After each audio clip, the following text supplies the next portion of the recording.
You've heard the prospects. This is the realisation.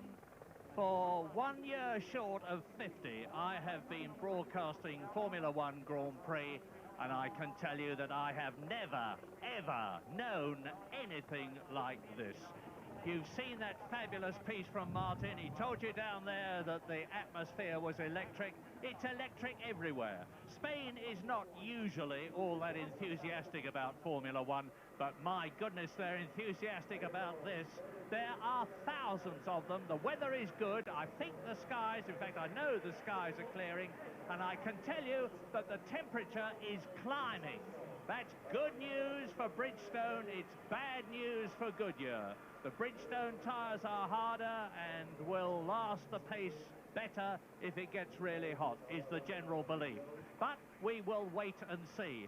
But what everybody is hoping for and praying for is that all those 22 starters on the grid complete the first lap. We don't want any repetition of occasions in the past like 89 and 90 with Ayrton Senna and Alain Prost, when the race ended in tears by the two of them driving into each other to resolve the championship.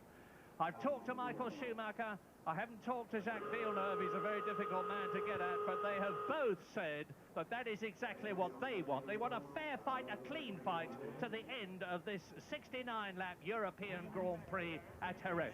This is the scene of one of the closest Grand Prix finishes of all time, when the great Ayrton Senna and Nigel Mansell exited the last bend in respectively their Lotus and Williams cars absolutely together, and it was just a few hundredths of a second which separated them as they crossed the line, with Senna in front.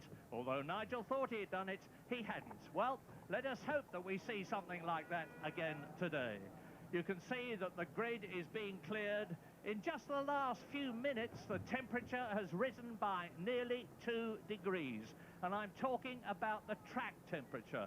And if we go on a lot about temperatures and tyres today, as I expect we will, it's because both of them are going to be absolutely fundamental to this race and deciding who wins the World Championship of 1997. Canada's Jacques Villeneuve, pole position. Germany's Michael Schumacher, both of them with exactly the same time on the grid to within a thousandth of a second. And so is Heinz-Harald Frentzen in the second Williams, exactly the same time. But you know all about the Arrows team, Martin. The spoiler could be Damon Hill. I don't mean the spoiler in terms of interfering with people. I mean in terms of the fact that this is his last race for Arrows.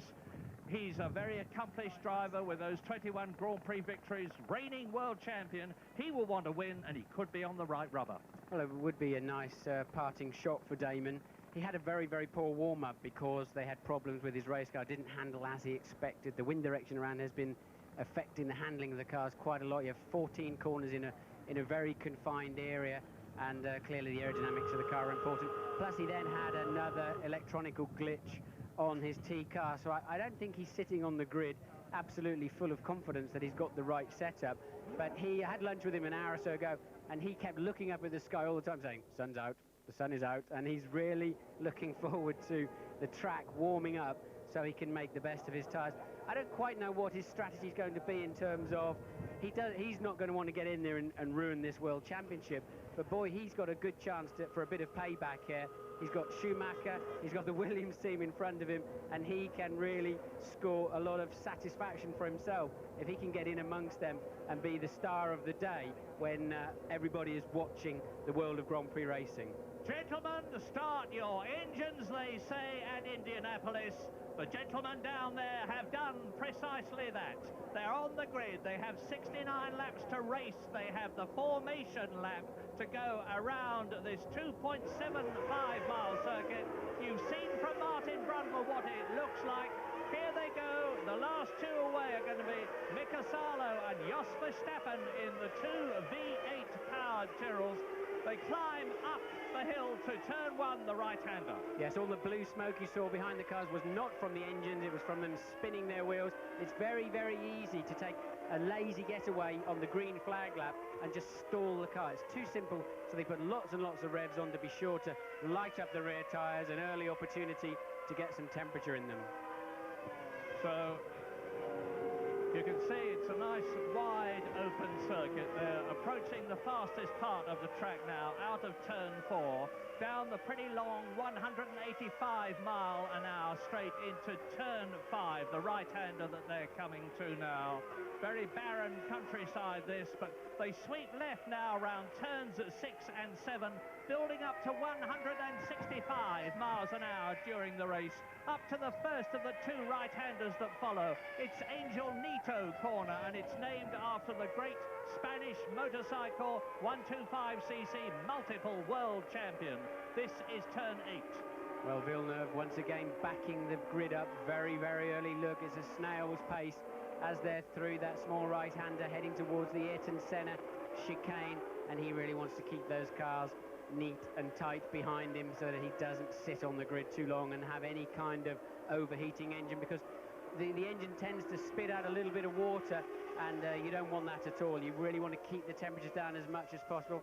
Now he's giving it some welly again to generate some rear tyre temperature, and he'll hit the brakes very hard, and then really that's his last opportunity before the line. He'll just keep squirting the throttle to try to, as I say, that's the best way. You've got 750 horsepower underneath your right foot.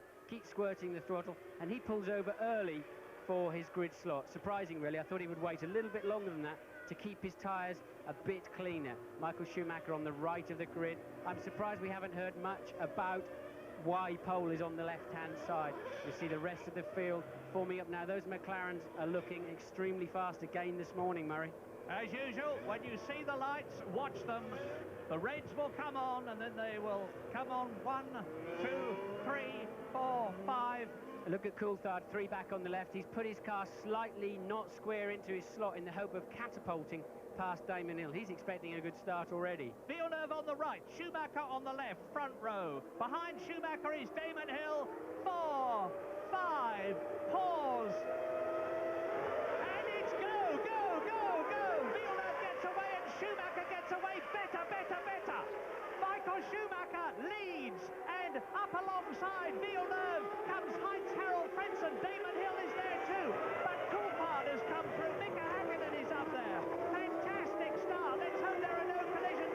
It's absolutely perfect for Michael Schumacher, and terrible for Jacques Villeneuve. Remember that all that Michael Schumacher has got to do is stay ahead of Jacques Villeneuve. Doesn't matter how many points he scores, he will win the World Championship. Frentzen is second, Villeneuve is third. Villeneuve has dropped 2 places. Terrible for him. Well, why on earth did Frentzen pulled over on his inside, apparently blocking the rest of the field, and Villeneuve appeared to let him through? This is exactly the reverse of what Williams needed. The 1, 2, 3 is in exactly the wrong order. Why did Villeneuve let Frentzen through, and why did Frentzen take the position to take second place? Very strange. A terrible decision if it was a conscious decision. Villeneuve's starts have not always been good. He's done a lot of practicing, but he hasn't practiced enough. Frentzen is second. Villeneuve is in third position. Then the 2 McLarens. Damon Hill has dropped back into 6th position. Eddie Irvine has come up 2 places already, from 9th on the grid to 7th in the race. We're completing lap 1. The crowd rises, and Michael Schumacher leads across the line with 68 laps to go. This is what we're always talking about, Michael Schumacher's athleticism. His brain is in gear before anybody else's, and once again you see the clear net result of that. He's up and running already, and he finishes the first lap with a 2-second lead and a 3.2-second lead over Villeneuve, the championship rival. Did you hear that? A 2-second lead at the end of the first lap. This is really incredible. Michael Schumacher has been working away on his tyres. He hasn't used a new set of tyres except for the very first set he put on. All the others have been worn tyres, and he's been working on them very carefully to get the race set up absolutely right. And he's now on his second lap with clear track behind him, clear track in front of him. And the quickest man on the circuit actually at the moment is David Coulthard, who's gone through the first sector fastest of all. This is a 3-sector track, and we have the timing information to keep you in touch. As Michael Schumacher, with Frentzen not making any effect on the Ferrari ahead of him, goes into the Senna chicane and out of it. And it's That chicane was built after the awful accident to Martin Donnelly, who is here and looking very well indeed. Lap 2, Ferrari leads, Williams second, Williams third. Now let's see what's happening behind them. There are Frentzen, Villeneuve, Hakkinen is fourth, David Coulthard is in fifth position. There is the man who is second in the World Championship, and that is the championship leader. Villeneuve matching Michael Schumacher's pace on the second lap there, so Villeneuve clearly does have the pace, but now he's 3.2 seconds still in arrears with his teammate in the way. Clearly his teammate will move out of the way when the moment arrives. And already you have to say Michael Schumacher will be looking above all for a good pit stop and reliability. Well, I just hope this championship is not decided by some silly reliability problem and that it's decided on the track. Here's the start. Again, Villeneuve initially moved well, but appeared to bog down. Maybe he just snatched second gear a bit too early. Michael had a reasonable start on the right-hand side of the grid and went screaming down into the first corner with a clearance. Here we see it again. Now look, they're getting away absolutely equally.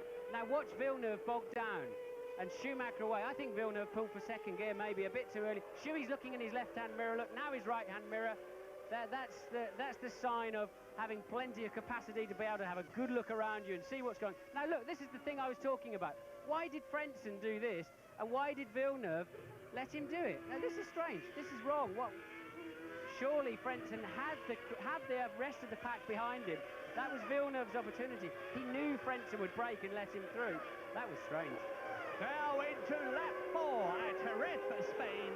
Frentzen is the fastest man on the track. He's just gone round faster than David Coulthard. 1 minute 24.571. That's 0.2 of a second faster than Michael Schumacher. I have to grasp for straws, Martin. It's not conceivable, surely, that Frentzen and Villeneuve have got some plan like Schumacher and Irvine had. If they had, I can't imagine what on earth it is. Well, if Frentzen can get after Michael Schumacher and give him a hard time, but he took a couple of tenths off him on that lap.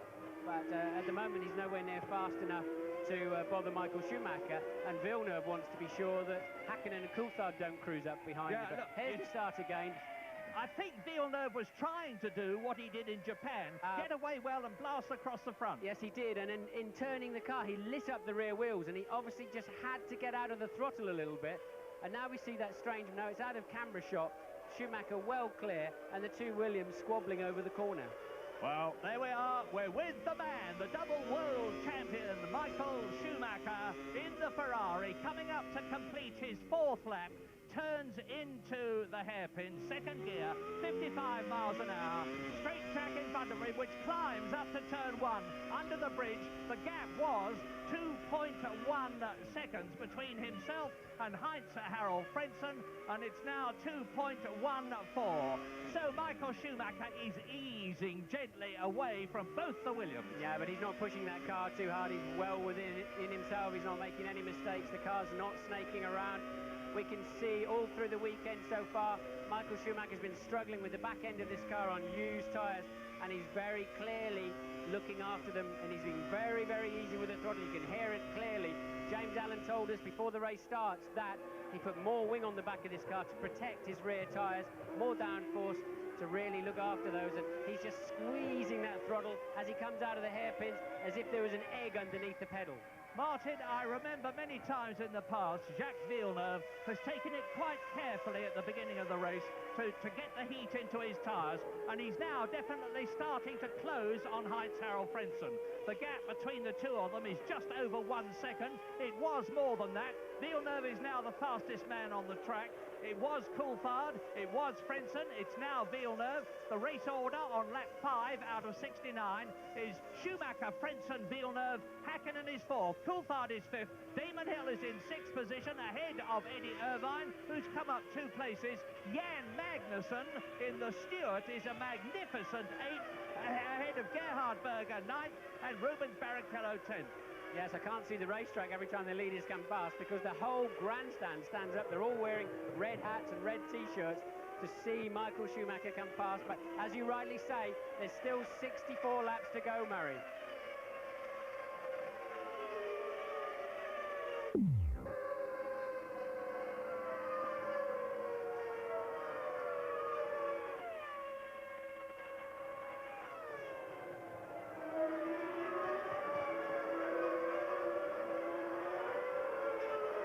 aus dem Auto von Heinz-Harald Frentzen. Der liegt.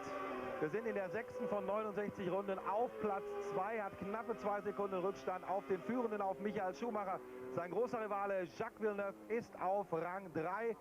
Noch ist alles offen im Moment. Michael Schumacher auf WM-Kurs. Wir sind gleich zurück.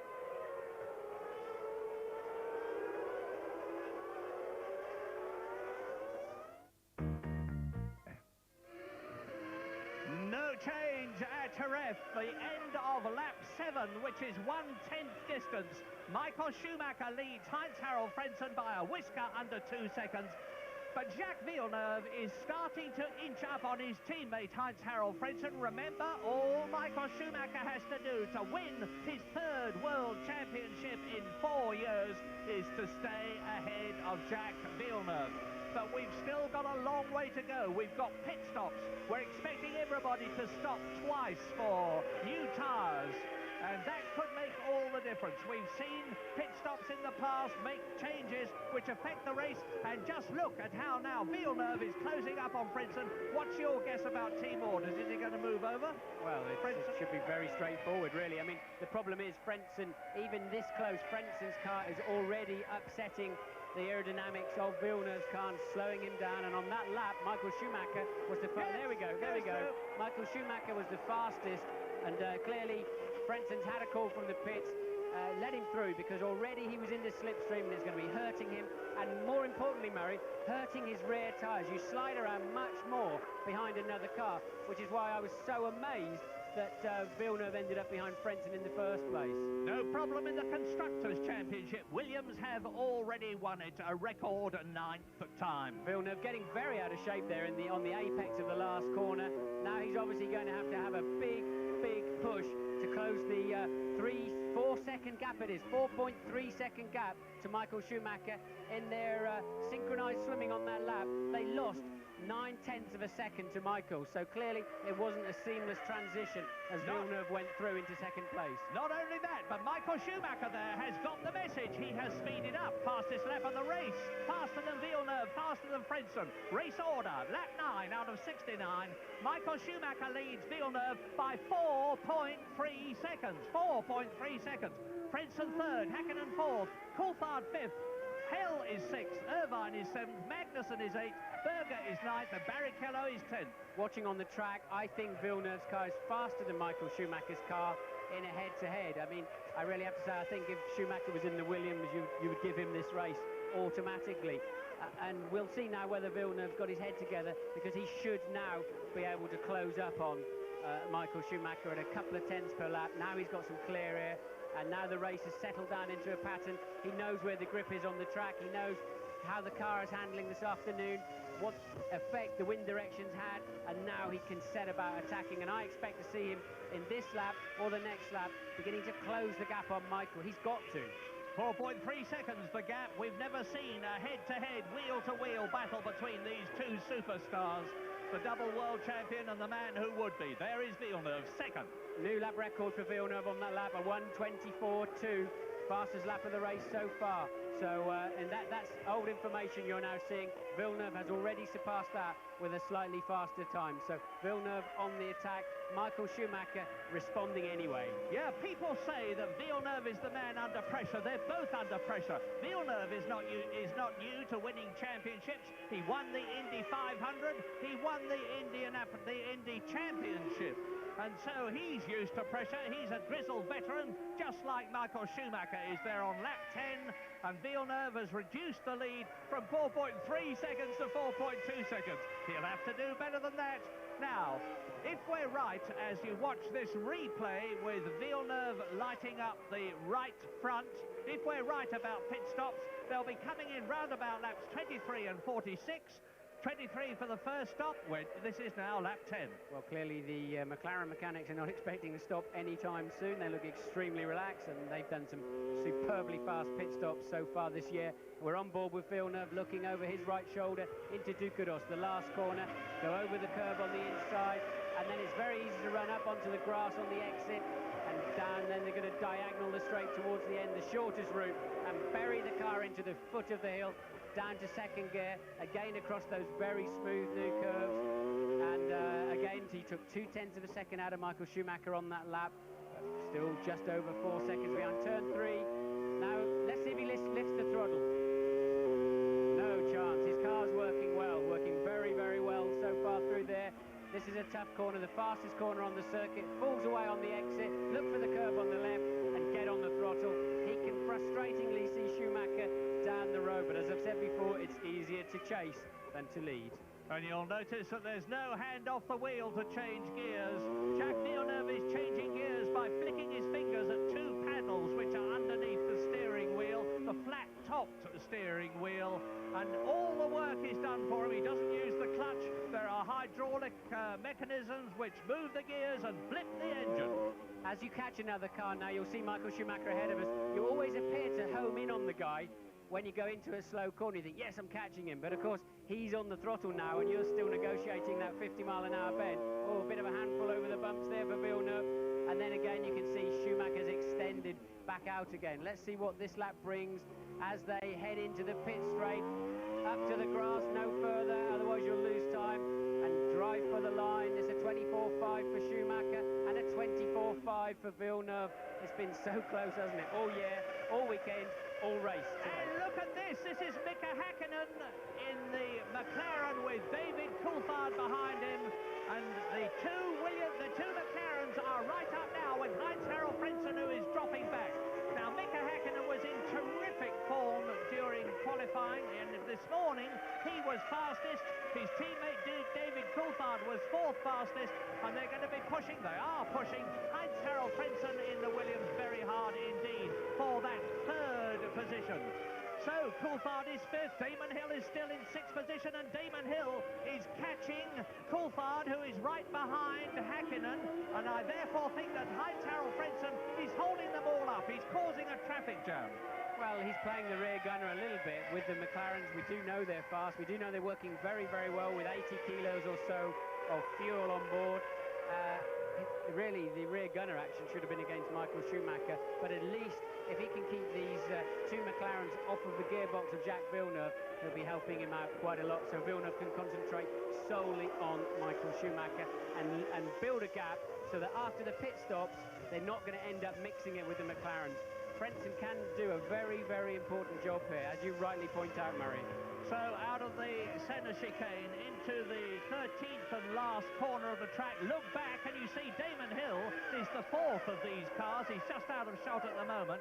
But Hill is actually catching David Coulthard's McLaren, and he's going to be right under the wing of the Mercedes-powered McLaren any moment now. Race leader, Michael Schumacher. The gap is 4.8 seconds. Schumacher is pulling away from Jacques Villeneuve, and off goes Pedro Diniz in the 2nd arrows. He was in 13th place. Let's hope that he's not in a position of danger and that they will have to get the safety car out. That would be really, really bad luck for Michael Schumacher. Villeneuve clearly made a mistake on that last lap. We haven't seen it on screen. He lost 7/10 of a second to Michael Schumacher. Schuey doing his normal 24.2. And Villeneuve did a 24.9. But interestingly, Frentzen is back in the 25.9s and early 26s. Clearly, he is slowing down so that these two are out front by themselves. Lap 13 out of 69. Race order at Jerez. Michael Schumacher leads Villeneuve by 4.8 seconds. Villeneuve is now 7 seconds ahead of Frentzen, who has got Hakkinen and David Coulthard right behind him, with Damon Hill up with them in 6th position. Irvine is 7th, Magnussen is 8th, Berger is 9th, and Barrichello is 10th. Michael must have lifted off for the yellows because he's back in the late 24s now. I've seen now that Deniz's car is off just after the Ayrton Senna chicane. He's clearly dropped it on the bumps and backed it into the hedge. I don't see them needing a safety car situation for that unless they somehow or other just can't move the car. It is sideways onto the racetrack, having said that, but it's on the inside. It's not really in the firing line. Well, you can bet your bottom dollar that the race organisers and administrators are not going to do anything to mar the course of this race if they can possibly avoid it. If they do have to do something, it will be for very, very good reasons. So that's the gap between Schumacher and Villeneuve. Look back. Frentzen is dropping back all the time. 8 seconds now behind Jacques Villeneuve, with Hakkinen, Coulthard and Hill right up with him.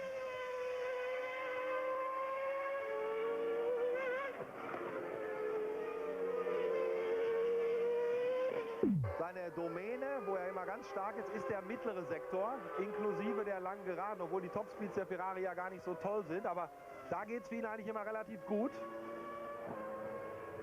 Ja, die schnellen Kurven sind keine zu langen Kurven, die den Ferrari wehtun. Das sind ein bisschen Mutkurven. Und Schumacher ist in den schnellen Kurven immer sehr gut. Allerdings Villeneuve, fairerweise muss man sagen, auch. So, wir haben jetzt fast ein Viertel des Rennens. 69 Runden, ich sag's noch einmal.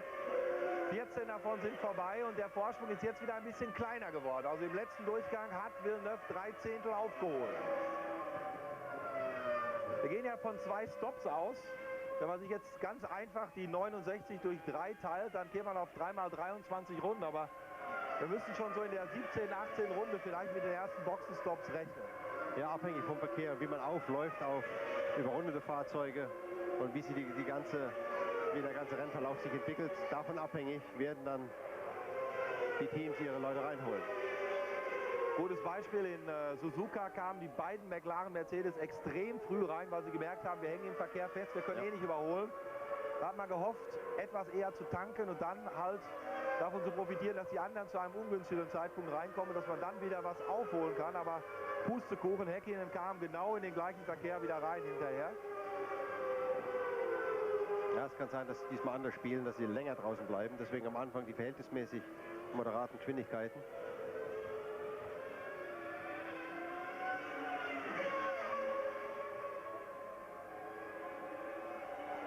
Also die ersten beiden vorne immer in den 24ern. 24.305 für Schumacher, 24.500 für Villeneuve. Also Abstand 4,756 Sekunden. Alle anderen hinten dran. Jetzt Frentzen auch mit einer 24,550.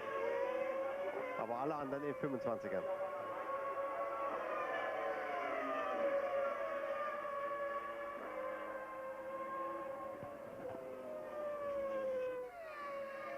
Lap 16, so there are 53 long laps to go. Jacques Villeneuve is doing the best he can, but it's not good enough at the moment. There's a long way to go, including those 2 estimated pit stops, forecast pit stops. But Michael Schumacher is not just matching him 1/10 of a second for 1/10 of a second. He's actually making his 1/10 of a second on the right side of the equation because he's easing away at that rate lap by lap. When the teams calculate when to do a pit stop, believe it or not, they actually look at the lap times of the slowest cars too, so that you see a gaggle now. This is the midfield actually. They can work out, because it's different at every track, they can work out when the leaders are likely to be coming up to lap the midfield and the tail enders, and they adjust their pit stop accordingly, because that could play a very critical part of this race today. Obviously, because well, now, Ruben, you're watching the battle between Rubens Barrichello in the Stewart Ford. Behind him is Olivier Panis, the Frenchman, who's now back in racing after breaking both his legs in the Canadian Grand Prix. And behind Olivier Panis is Jean Alesi, who is driving his last race for the Benetton team before he joins Sauber next year. So it's static at the present moment, but I'm sure there's a lot of anxious people in the Williams garage, and that is exactly where James Allen is. Quite the reverse, Murray. A picture of calm down here. They weren't even surprised when Frentzen got ahead of Villeneuve at the start of this race. Frank Williams has got Louis Schweitzer, the president of Renault, standing just behind him. This is their last race together in this association. Of course, Williams will be using Mechachrome engines next year. I just saw Dickie Stanford, the team manager, up on the wall, give a signal to one of the mechanics with his fingers laid against his trousers so that no one at Ferrari would see what the signal was. I think it was when Villeneuve's going to come in, and it looked like 9 laps. That was a lap and a half ago. Well, that would be about right. That will be lap 24, lap 25, and that would be absolutely bang on target for an evenly spread 2-stop race, laps 23 and lap 46. There have been people who are saying that Ferrari and Williams will be watching each other very carefully indeed, and that as soon as one comes in, the other will come in. Do you think that? I think they'll be playing a cat and mouse game very much like that. Ross Brawn is very good at thinking on his feet on the Ferrari pit wall there, and Villeneuve is really having to re-attack because Michael Schumacher putting in fastest lap last time round. Now it's Villeneuve's turn. The gap 5 seconds exactly. So there's nothing to choose between these two, and I can only assume at this stage that they're on the same race strategy, and I pretty much think that will also be a two-stop strategy. So Schumacher on his way now through 6 and 7 towards the second half of this race, and very much in the last 10 laps. Your neck is so painful and so finished through those. There's 4 very, very fast left-hand corners, which is unusual. There's the Jordan in the pits. That's very unusual too. They're on the harder tyres, and they're the first one to stop. The car's not working around this racetrack. They've had a dismal weekend at Jordan Peugeot, but Schumacher on his way, and he's really working very, very nicely to keep those rear tyres in good shape. Look, he doesn't let the car wander about at all. You can see him just squeezing the throttle pedal yet again, and the Ferrari fans in front of me jumping up yet again as Schuey heads down to turn 1. Let's compare the lap times this time round, and Michael is 1/10 faster than Villeneuve on that lap. So James is down at the Ferrari garage to compare the atmospheres. Well, I tell you, it's not so much about the atmosphere. The feeling down here in Ferrari is that Frentzen's got a problem with his rear tyres. That's what they've told the drivers, and that's what they believe down here. So Michael Schumacher will be watching his. The man you saw coming in the Jordan, incidentally, was Ralf Schumacher from 19th position. His teammate Giancarlo Fisichella is only 14th. This has been a dreadful place for the Jordan team.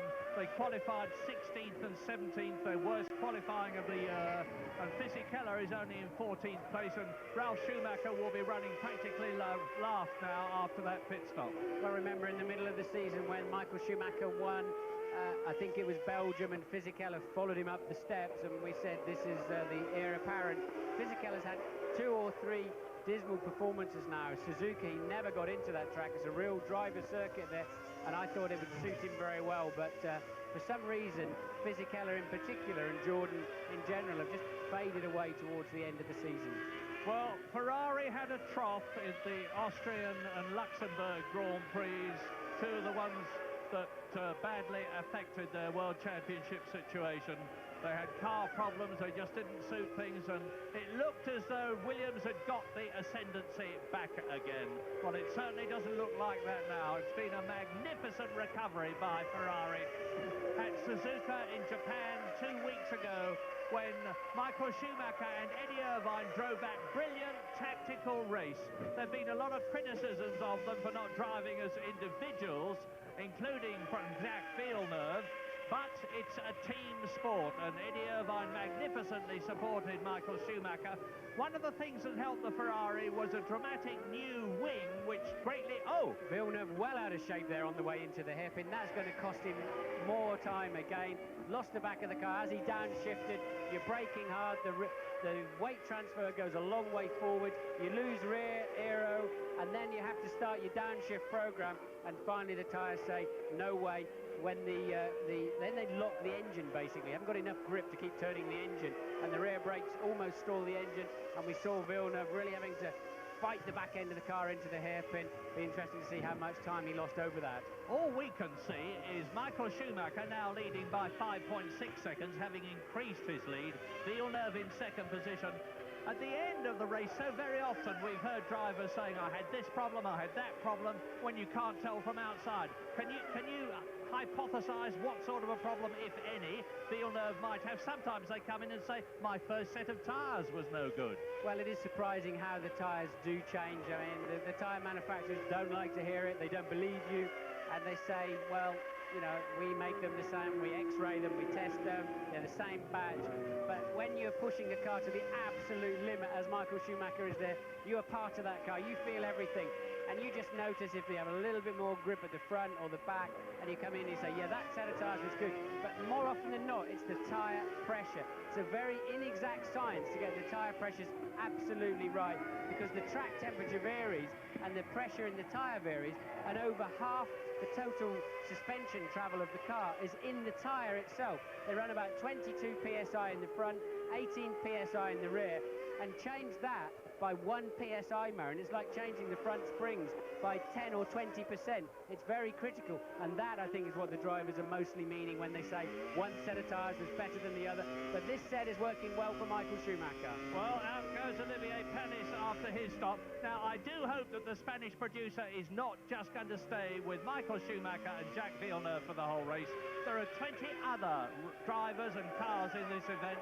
And in particular, Eddie Irvine is at it again because he's now still in 7th position, but he's only half a second behind Damon Hill, and it would be nice to see that.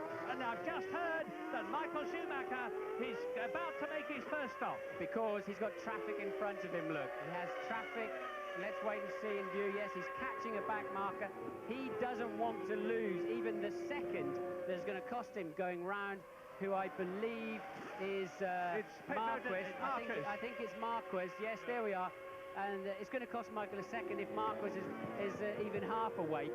So they're going to pit him, I suspect, maybe a lap early to give him some clear air when he goes back on the track. They will also have to look at what is the gap behind Michael.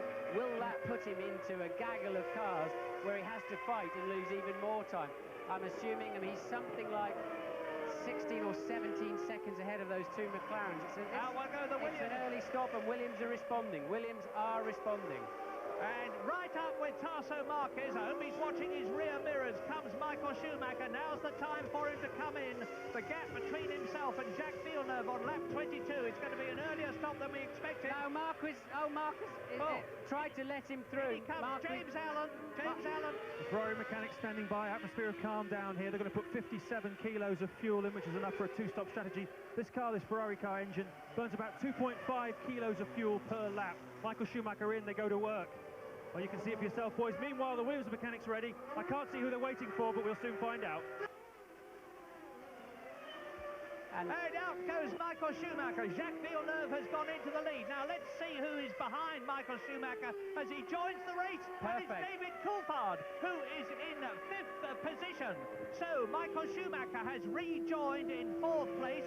Villeneuve leads, Frentzen is 2nd, Hakkinen is 3rd. They've all got to stop, of course, and they've got the traffic problem now. Because look, there is Tarso Marquez, and Jacques Villeneuve is going to lose time unless he comes in. And there's Damon Hill coming out of the pits, so he's had his first tyre stop. Now Jacques Villeneuve must come in now, or he's going to lose time getting past Tarso Marquez. In fairness to Marquez, he moved over to the left to let Schumacher through on the racing line, obviously completely unaware that Schumacher was going to pit. So Marquez cost Schumacher a lot of time going into the pit lane. Nothing like enough to lose the lead. But here, Villeneuve's losing. Now, I wonder if he'll do the same thing again, if he'll move over to the left. No, Villeneuve's not quite close enough, and he goes in the pit lane this time. The tyre covers off, we know. James, are you there? Absolutely waiting for Jacques Villeneuve as Jos Verstappen just goes flying past. 7.9 seconds the target for Jacques Villeneuve, but he's definitely lost a little bit of time on the in-lap. Well, the tyres were ready for him when Schumacher came in. He didn't obviously follow him into the pits, which is an interesting decision, and Martin, I'm sure, will be able to guess why he didn't do that. But And Heinz-Harald Frentzen leads the European Grand Prix at Jerez, and as you saw, the timing figures went all awry. I can't tell you what the time was. I can tell you that Michael Schumacher took 7.6 seconds, and I can tell you that Heinz-Harald Frentzen is in the lead. There is the proof, and behind Frentzen is Mika Hakkinen. These are the leaders. Frentzen leads in the Williams. Mika Hakkinen is 2nd in the McLaren, and tight up behind them is the Ferrari of Michael Schumacher.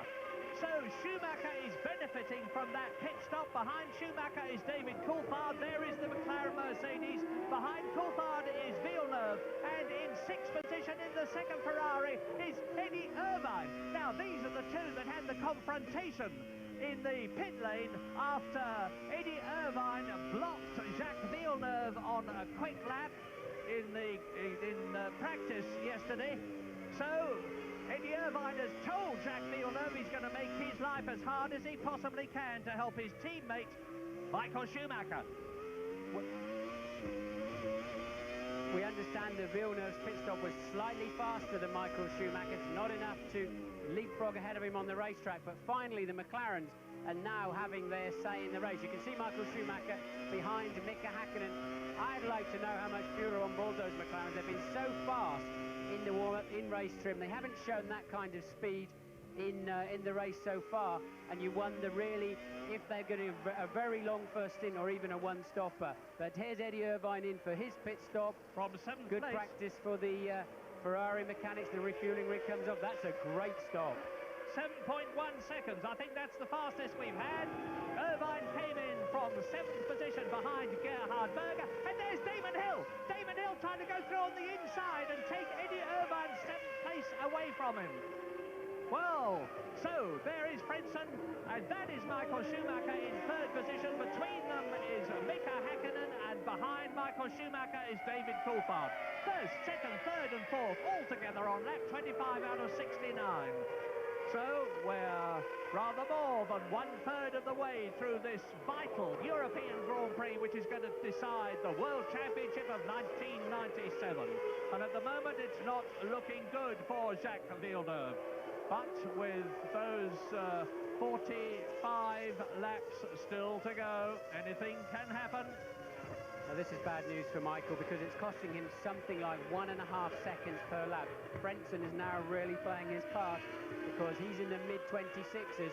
When Michael came in, he was in the low 24s, even as much as 2 seconds per lap. And this is going to give Villeneuve a great opportunity to close that 5-second gap. He's fastest. Villeneuve goes fastest, 1:23.9, a new lap record for Villeneuve, and Coulthard is in the pits for his stop, a 7.6 seconds, you can see. So that's going to move the McLarens out of the way of Michael Schumacher. And now, if Williams have got a good strategy, they'll have put a lot of fuel in Frentzen's car, and he will be able to run, and do a really good spoiling job to bring Villeneuve back into contention. And there is Villeneuve. Look how close they are. No, that's Villeneuve behind Yes, I know. Schumacher. Yeah, Villeneuve right up behind Michael Schumacher. And remember, the gap was over 5.3 seconds. In comes the Benetton of Jean Alesi from 12th position. At the present moment, Jacques Villeneuve is the fastest, the first man to go round in under 1:24 seconds. 1:23.972. We're with him now. That is his World Championship rival, Michael Schumacher, ahead of him. Ahead of Schumacher is Hakkinen. Ahead of Hakkinen is Frentzen. Frentzen is doing his job supremely well. His job is to slow things up and let Villeneuve catch Schumacher, which he has done. But Frentzen in the lead and Hakkinen in 2nd place have still got to come in. And Michael Schumacher knows he's got a battle on his hands now as he comes up to complete his 26th lap out of 69. There we see them through turn 1. Villeneuve close up behind Michael Schumacher, and he's doing a feint there at the inside. He wasn't trying to overtake, obviously, just really wants to distract Schuey. He's moving around in his mirror saying, look, here I am, let's go and play. And Frentzen up front, they're still slowing them down, now by 2.6 seconds per lap. And, well, this is the 2nd race in succession where Michael Schumacher's had a face full of Williams trying to go slowly. And Villeneuve's in the slipstream, and he tries to have a go at the inside, but not close enough. Michael covers the inside line, and they're up and running. And obviously Hakkinen has now moved out of the equation, and really it's just, I wonder how much fuel they've got in that Williams and how long Frentzen can stay out there doing this slowing down job. Yeah, I think we ought to apologise for the fact that the coverage is, to put it mildly, not what we would like it to be. You should have seen Jacques Villeneuve coming right up behind Schumacher then. You didn't, until too late. But we're doing the best we can to keep you in touch with what is a great race. Lap 27 out of 69, and the World Championship fight is well and truly on. That's the gap. It's a visual gap between Schumacher in 2nd place, Villeneuve in 3rd position, and of course Michael Schumacher is conscious of the fact that it's Heinz-Harald Frentzen, who is Villeneuve's teammate, in front of him, and he's got to be very cautious about how he passes it. Right, Frentzen now 2 seconds faster, going to 24.7 for him. The team have obviously said, OK, you've done your job, Villeneuve's closed up, get on with it so you can stay in a good race position. That was the move we saw earlier of Villeneuve having a stab up the inside into turn 6, the hairpin, and now Williams have said to Frentzen, get on with it. We need you back in the race ahead of those McLarens so you can play this game again later on. And you can see Frentzen pulling away from Michael Schumacher. Why? Because he has much less fuel on board. 14 corners 2 3/4 miles. This racetrack is all about corners, and the fuel load slows you down a great deal around here. And Heinz Harald Frentzen has still got to stop, of course. When he does so, Michael Schumacher will take the lead if Jacques Villeneuve has not passed him. He hasn't done so yet. This is the battle for second position. Behind them, it's Gerhard Berger as Villeneuve puts a wheel off the track. Well, he loses a fraction there, but now the real penalty's in this chicane. He has dirty tyres. He has to fight the car. Now, I bet Michael Schumacher, if we could get rid of that box in the corner, has pulled away. Yes, he has. That's the problem there. You lose a little in the corner, you drive on the grass, but then you've got to clean those tyres up. Sometimes it can take half a lap or a lap. Sometimes they never clean up at all. Not a smart move there. So, lap 29, and Frentzen is coming into the pits. Frentzen is in the pits. There he is. He's lost the lead. The two men who are battling for the World Championship as Frentzen rejoins. Where does he rejoin? Well, he rejoins behind the McLaren because it looks to me as though Berger has gone up into third position. Yes, he has. Coulthard has gone up into fourth place. Down to fifth position goes Heinz Harald Frentzen. And the World Championship battle is on at the front between Schumacher, and he's coming up again to lap somebody, and it looks like Ukyo Katayama. It is Ukyo Katayama. And the Japanese driver is down in 21st place. We've only got one retirement so far. It's that of Pedro Diniz. Well, this is going to be fun. They have to stay on the track and lap these guys unless the backmarkers are about to make a pit stop. Michael Schumacher, he's very good. He's very decisive behind backmarkers, but he's the first one along, which can be a big disadvantage because you wake the guys up and, oh, hey, the leaders are on top of me. And then that tends to clear the path for Villeneuve. But as happened to me once, if you're too far behind, too close to the guy in front, the car you're lapping moves out of the way and immediately moves back onto line and can take you off the racetrack. So you have to be wary if you're the second one through that they know they're letting two cars through. So it can be a problem either way. So let's hope that Katayama, who's driving his last ever Grand Prix, he announced his retirement at the end of the season in Japan, will move over as into the pits comes Gerhard Berger from third position. Up goes David Coulthard to third place. Up goes Mika Hakkinen to fourth place. Up to fifth position goes Frentzen, and to sixth goes Irvine, to seventh goes Hill, and down to eighth position goes Gerhard Berger. That stop cost him 5 places. Now here it is, there's Katayama. Ahead of Katayama is Jos Verstappen, and Schumacher and Villeneuve are in amongst the traffic. Katayama well done, moving. Ukyo. Well done, Ukyo. You are a Japanese gentleman. And he moves over and lets Schumacher and Villeneuve through. He's not going to interfere with the World Championship. Well done, lad. Yeah, it's good move there. I don't think they'll get the same kind of service from Verstappen if that's who they're homing in on. Yes. But Jos the boss, they call him. Let's hope he's not going to try and show his mastery here. No, he doesn't. Well, he almost stops. Well, he did well, didn't he? I eat my words. He did very, very well to get out of the way there. Katayama's right up with him now. Jos Verstappen is going to pay for that because Katayama got the momentum.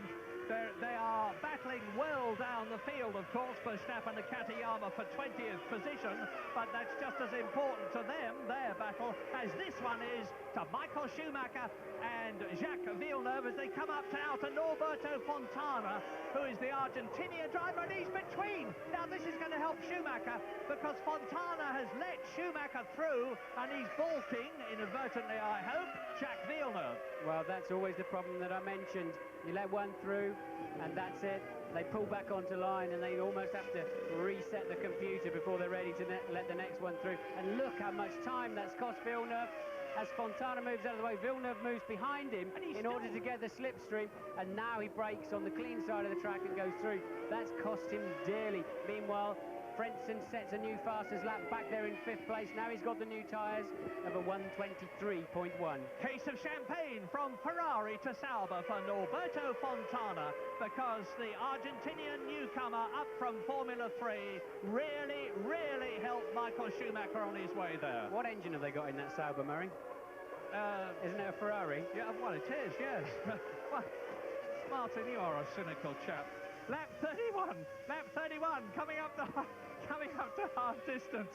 Michael Schumacher now. Let's see what the gap is. It was under 1 second, 0.8 of a second. now. He's been held up by Fontana. He crosses the line. Frentzen is now on a roll. Fastest man of all. And the gap has gone up to over 3 seconds. So that's what Fontana cost Jack Villeneuve. Nearly 3 seconds.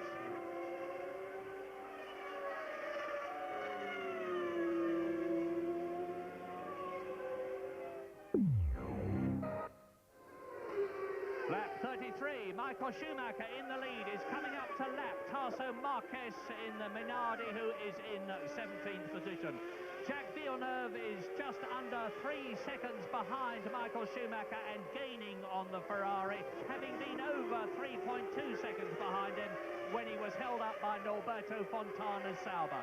David Coulthard is in 3rd place with his teammate Mika Hakkinen, and right behind him 4th. Heinz-Harald Frentzen is with both the McLarens. I wish we could have a look at this battle for 4th. In 5th position, Eddie Irvine is 6th and is catching Frentzen. So we've got a wonderful battle developing for 3rd, 4th, 5th and 6th. Damon Hill is 7th, just out of the points. 8th is Gerhard Berger. 9th is Jan Magnussen in the Stewart. 10th is Olivier Panis. There is the race leader. He is Michael Schumacher. And Tarso Marquez will need to be keeping those Brazilian eyes of his darting from left to right, looking at the mirrors as the red shape of the Ferrari bears down on him and looks to lap him. Well, I think Villeneuve certainly got the better set of tyres for this second stint of the race. Schuey's not really been able to do much better than mid-24s. He seems to have struggled since he left the pit, whereas Villeneuve can now attack him on the low 24s.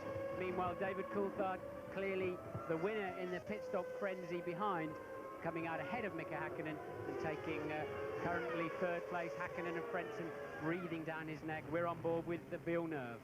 And the gap, which was 2.8 seconds, is 2.3 seconds. Jack Villeneuve is catching Michael Schumacher at the rate of half a second a lap. We're on lap 35 out of 69, so just on half a distance. And a titanic scrap for the World Championship is taking place at the front, with Michael Schumacher 1 point ahead of Jack Villeneuve. If he can just stay ahead of the Canadian, and it doesn't matter what places they are in, he will win the World Championship. This is all about mental and physical fitness. I've already told you how hard it is on your neck. The 4 fast left-handers, unusually on a clockwise circuit. There goes Michael Schumacher through the first of them, now the second one. And they're both in very good shape, mentally and physically. I don't know, you'd perhaps have to just give the balance to Michael Schumacher on that. I reckon so, and meantime, David Coulthard is making no impression on the Ferrari and the Williams ahead of him. He's keeping ahead of his teammate Mika Hakkinen, and they're going to have to be very, very careful not to drive into each other. The biggest sin of all in Formula One, or any kind of motor racing, is to drive into your teammate. That is Mika Salo from 16th position, his last drive for Tyrrell before he replaces Damon Hill in the Arrows team next year. And you can see visually now, with 35 laps out of the 69 still to go, that Villeneuve is catching Schumacher because he's done it again. Down comes the gap to 2.1 seconds.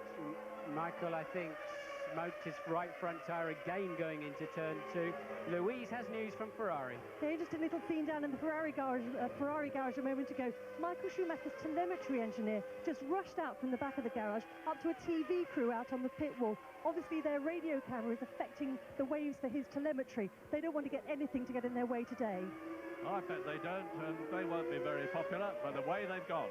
Let me just explain that, because every time Michael's car comes past the pits, there's a data burst of all of the information, every parameter you can think of, temperatures, pressures, revs, throttle, steering, bursts back to the pits, and the Ferrari guys want to know exactly what's going on. Not that they can do too much about it other than give Michael some information and signals, but they want to know what's going on, and they know every detail. Every time Schumacher presses the throttle pedal, somebody back in the Ferrari pits knows by exactly how much. Because Formula One is not just about drivers, it's not just about cars, engines, gearboxes and tyres. It's about the technicians and the mechanics and the designers and the people at the factory. And you have to put it all together to get the best possible team. One without the other will not get the job done.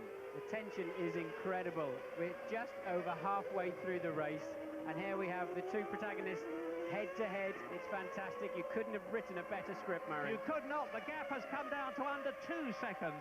Fastest lap, that of Heinz-Harald Frentzen. And here at last is that battle for third position. David Coulthard in the McLaren, Mika Hakkinen in the McLaren, Heinz-Harald Frentzen in the Williams, and behind them is Eddie Irvine, not catching them at the present moment. So those are the top 6. Damon Hill is still 7th ahead of Berger, Magnussen and Panis for the top 10. Yes, and Berger is pressing Damon Hill very hard too. He's just 0.3 of a second behind him and some 1 second a lap faster at the moment. Damon Hill not having a great afternoon.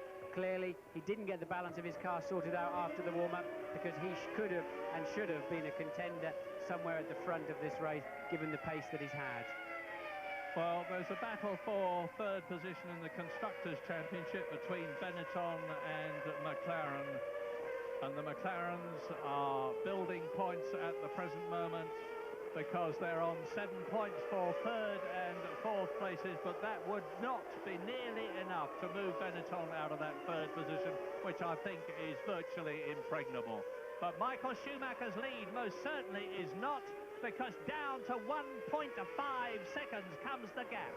There is little Jacques Villeneuve, the man from Ontario, from Quebec in Canada. This is his 33rd Grand Prix, and if he wins this one, it'll give him the World Championship in only his 2nd year of Formula One. Jacques is on the boil. He's driving beautifully. He's on the limit. You saw him just having to bleed a bit of brake pedal pressure out into 2, just smoking the inside front right, no problem at all. But he's really attacking the racetrack. He looks very, very composed. He looks completely in the rhythm now, unlike those first few laps of the race where he dropped back so far. Luckily, Frentzen was able to artificially close that gap for him back to Schumacher's gearbox, and now he's applying some pressure, and Michael Schumacher can't respond. He's losing 4 or 5 tenths of a second per lap, and they're coming up to Fisichella to lap him. Yeah, and I reckon, Martin, it's the second tyre stop that could decide this race, because Villeneuve is going to be with Schumacher very, very shortly. They're on lap 38 now. I'm expecting them to come in round about lap 46, so another 8 or 9 laps to go, and lots of traffic, because in front of Fisichella, you can see there's 2 other cars, Shinji Nakano, the Japanese driver in the Prost, and Ralf Schumacher. Yeah, now, will Ralf help his brother to get through and stop Villeneuve? Okay, that's Jean Todt. I bet you he's just been down to the Jordan pit to say, hey, my boy's coming along, what are you going to tell your drivers? I'm sure that's where he's just coming from, because I'm sure Ralf won't be a problem, but Fisichella needs to get out of Michael's way very quickly. This is a worst-case scenario. 3 cars having their own private battle. They're much, much harder to pass than normal. Todt back on his perch. Fisichella is going to be the first one. Nakano the second. Ralf Schumacher the third. I wonder if Ralf Schumacher's aware of the situation. So Fisichella there has been passed by Michael Schumacher. He's now in the way of Jacques Villeneuve, and Schumacher is bearing down on Shinji Nakano, probably driving his last race for the Prost team. And we're with Villeneuve now. That's Fisichella. Fisichella moves over and lets Villeneuve through. Second place. That's Fisichella's Ferrari drive gone for a Burton, Murray. Absolutely. So the other drivers are driving extremely responsibly, because you see now Nakano has moved over and let Schumacher through as the German double world champion goes through into his 40th 4-0 lap, and Villeneuve bears down on Shinji Nakano, second place man about to lap 14th place man. Now Ralf Schumacher is the man to watch in the yellow Jordan.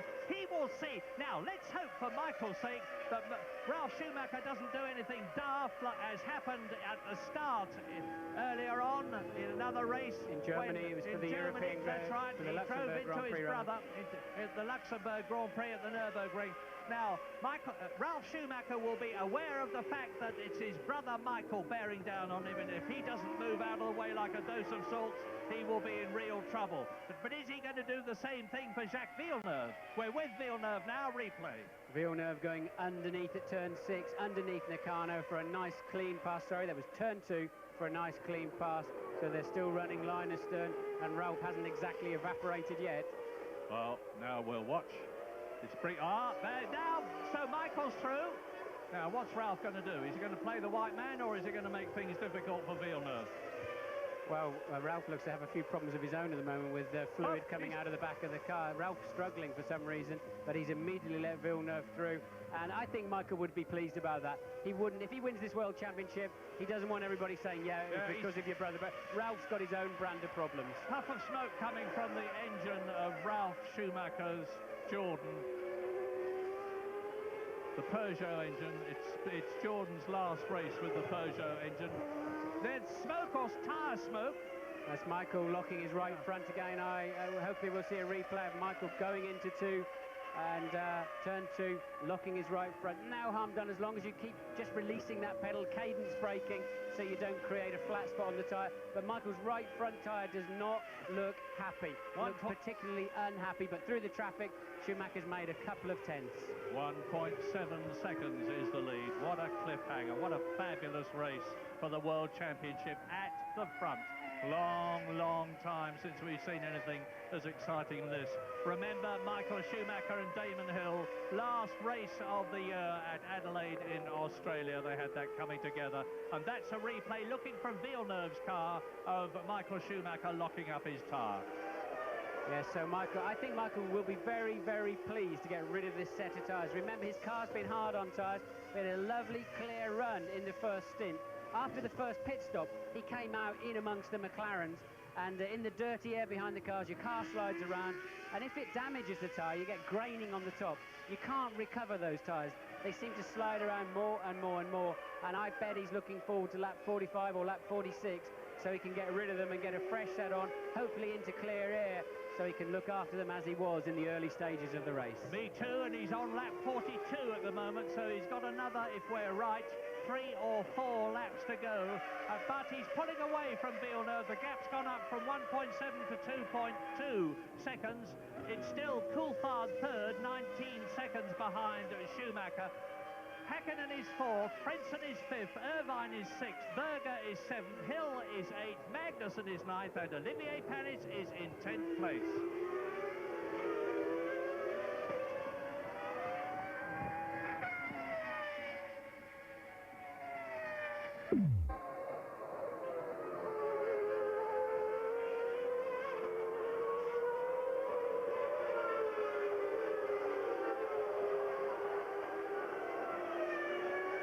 Und wenn wir jetzt rausschauen, dann sehen wir Lap 42 und ein Pfeil. Und dieses Schild wird vorbereitet an der Ferrari-Box. Und das heißt, man holt ihn jetzt gleich zum zweiten Mal rein. Jetzt, wenn er jetzt kommt, wird ihm das Schild gezeigt werden. Jetzt hält es einer seiner Mechaniker raus, und in der nächsten Runde erwarten wir also dann Michael Schumacher zum nächsten Boxenstopp.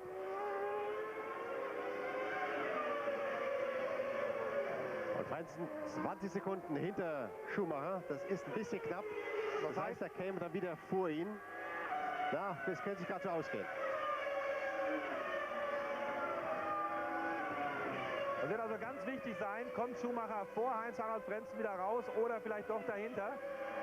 26,3 beim letzten oder beim ersten Stopp, seine Zeit zwischen den beiden Bremspunkten, aber wir müssen ja auch noch Boxenausfahrt und die Anfahrt zur Boxengasse mitrechnen. Auf der anderen Seite muss ja auch Frentzen noch den Weg rund um die Kurve und die gesamte Start- und Zielgerade absolvieren. Ja, also 20 Sekunden könnten ihm schon reichen, wenn alles gut geht. Und auch bei Williams macht man sich fertig. Vielleicht kommen sie ja auch beide gleichzeitig rein. Also der Vorsprung, wie gesagt, von Michael ist minimal. Und er hat die vorletzte Box, wenn man in Fahrtrichtung schaut, Williams die letzte Box. Wenn sie beide gleichzeitig reinfahren sollten, steht Schumacher auf jeden Fall eher bei seinen Mechanikern. Williams müsste, oder Villeneuve müsste ein paar Meter weitermachen. Hat aber dann, jetzt kommt Schumacher rein. Und Jacques Villeneuve bleibt draußen. Villeneuve bleibt draußen und übernimmt in diesem Moment die Führung. 7,6 Sekunden beim letzten Mal die Standzeit von Michael Schumacher.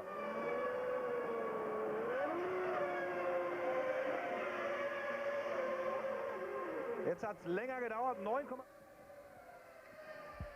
It's the European Grand Prix Michael Schumacher is pitting. Simon Taylor. Yes, it's the end of lap 43. Michael Schumacher has a 2.4-second lead as he comes down the pit lane. So Jacques Villeneuve goes into the lead. This is the pit stop that could decide the World Championship. The wheels are going on. The fuel is going in. It's the fuel that's going to take longest. 6 seconds gone. The tyres are done. Now the fuel comes off. The hose is off. Michael Schumacher back into the race. He was stationary for 9.4 seconds.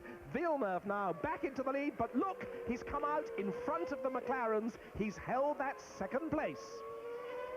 Absolutely crucial there, absolutely crucial for Michael to be ahead of those two McLarens, so he has the clear air and he can get on, because there wasn't a particularly great pit stop. 9 seconds, and I think Michael was just 2.3 ahead, and Villeneuve's in. Now, 9.4 seconds was Michael Schumacher's stop. James Allen, take him now. Immense pressure down here. Dickie Stanford just pushed a bunch of people who were in the way, well and truly out of the way. They all fell backwards as Villeneuve comes steaming in. But the critical thing is that Ferrari are about to bring Irvine in. He was 20 seconds behind Villeneuve on the road. The lost time here is 20 seconds for the entire pit stop. So the critical thing is Irvine going to spoil Villeneuve's day to day? 9.4 seconds was the target to beat. Up to you. And he's done it, 8.3 seconds. So Villeneuve has gained 1 second, and look, the McLaren goes past him. So Villeneuve has lost a place there. No, this is indeed the pit stop that could decide the World Championship. I want to see if Villeneuve went back up the inside there of Coulthard. No, he didn't. That's very, very bad news for Villeneuve. He's going to lose time now. Schumacher got just ahead of those McLarens. Villeneuve appeared to be steady into turn 1, and Coulthard nailed him on the brakes, and there's the net result of that. And Villeneuve and Coulthard are great friends. They live in Monaco, go out a lot together, but it's all fair in love and war on the racetrack. And Villeneuve is suffering now because he's being held up, and David Coulthard has yet to make his second stop, which both Villeneuve and Michael Schumacher have done. And there is the battle, and behind the first Williams Renault is the second one, as towards us comes Michael Schumacher. Behind him is Salo, who is well back in the race in the Tyrrell. There is the McLaren of David Coulthard ahead of Jacques Villeneuve, who is trying to get through, and in comes David Coulthard. That could be critical. Hakkinen's already been in the pits.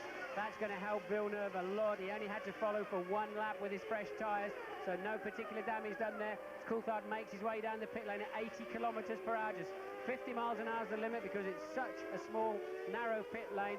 As Coulthard goes in, you can see the time on your screen. 7.1, a great stop. I wonder if that'll get him back out in third place ahead of Hakkinen and Frentzen. As we see now, once again, the two championship leaders are line astern. There's Villeneuve in second place. Schumacher 2.5 seconds further along the track. There he is now. So both Michael Schumacher and Jacques Villeneuve, who are now back in first and second places, have made their second and last stops. And Heinz-Harald Frentzen is in third place ahead of Gerhard Berger. Frentzen just behind Villeneuve, and of course he will stay there. He's not going to do anything to take points away from Jacques Villeneuve. So Villeneuve knows that his rear is being protected by Heinz-Harald Frentzen, who will stop any argy-barging from Gerhard Berger, who will be anxious to get the best possible points he can in his last Grand Prix, because the great Austrian with over 200 Grand Prix to his name has announced his retirement. So Schumacher leads, lap 46. Villeneuve is second, Frentzen is third, Berger is in fourth place, David Coulthard is fifth, Mika Hakkinen is sixth, Eddie Irvine is seventh in the second Ferrari ahead of Damon Hill, ninth is Johnny Herbert, 10th is Jan Magnussen, and the gap between Michael Schumacher and Jacques Villeneuve is down to just over 1 second. Strange lap there from Michael Schumacher, 1:25.6, very, very slow, lost 1.6 seconds to Villeneuve. Well, if Villeneuve can get past Michael Schumacher, you can bet your bottom dollar that he's going to take a bit of shifting, because he will be on target for the World Championship. And he's on lap 47 now in a 62-lap race. That's the Benetton bouncing across. I didn't see which one, probably. I thought I saw a Lacey's helmet. bouncing across the gravel trap there into retirement. I would think no, he's managed to keep it going. Yes, it is a Lacey rejoining. He's not really a feature in this race. Back there in 11th place, somewhat further behind than that now, I would imagine. Why was Michael Schumacher so slow on the last lap? I haven't seen any sign of him making a mistake. I wonder if he's got some kind of problem. Well, time will tell, and it looks as though he has, because look, Jacques Villeneuve, lap 47, is right up behind the Ferrari, speeding to take the lead in the race and the World Championship. Because if he finishes just 1 point ahead of Michael Schumacher, they would tie for points, but Jacques Villeneuve would win the championship because he has won 7 races and Michael Schumacher has won 5. 47 laps completed. Blue smoke there, they're coming into a load of blue smoke. Somebody's locked up his wheel. Frentzen right up there. Frentzen is forcing. Look how close it is. First, second and third absolutely together. Jacques Villeneuve looking for a way past the Ferrari as up to, I think it's one of the Jordans, comes Michael Schumacher. He's going to be on it very shortly. Well, again, Michael Schumacher very slow, 1:25.9 on that last lap. I wonder if he's got something like a slow puncture or some kind of gear shift problem, because Villeneuve is all over him. Look, he's going through. Oh, yes. Oh, I don't think. Out goes Michael Schumacher. That didn't work. That didn't work, Michael. You hit the wrong part of him, my friend. I don't think that will cause Villeneuve a problem.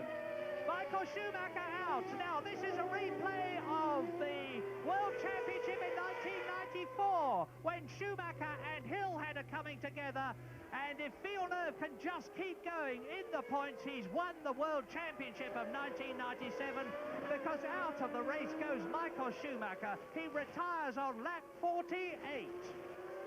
Well, this is what we feared would happen, that there would be a collision, a racing accident, and Jacques Villeneuve now has a clear track in front of him as off goes Michael Schumacher. Well, I don't think there's Villeneuve going on his way. I don't think Michael's going to be seeing the Williams stuck in the pits as he did with Damon Hill those years ago. I think he's going to see that Williams carrying on, driving past him, because his front wheel hit the side pod of Villeneuve's car. It didn't touch the suspension. Villeneuve appears to be on his way. I thought it was a very conscious effort there to turn in, knowing Villeneuve was coming along the inside.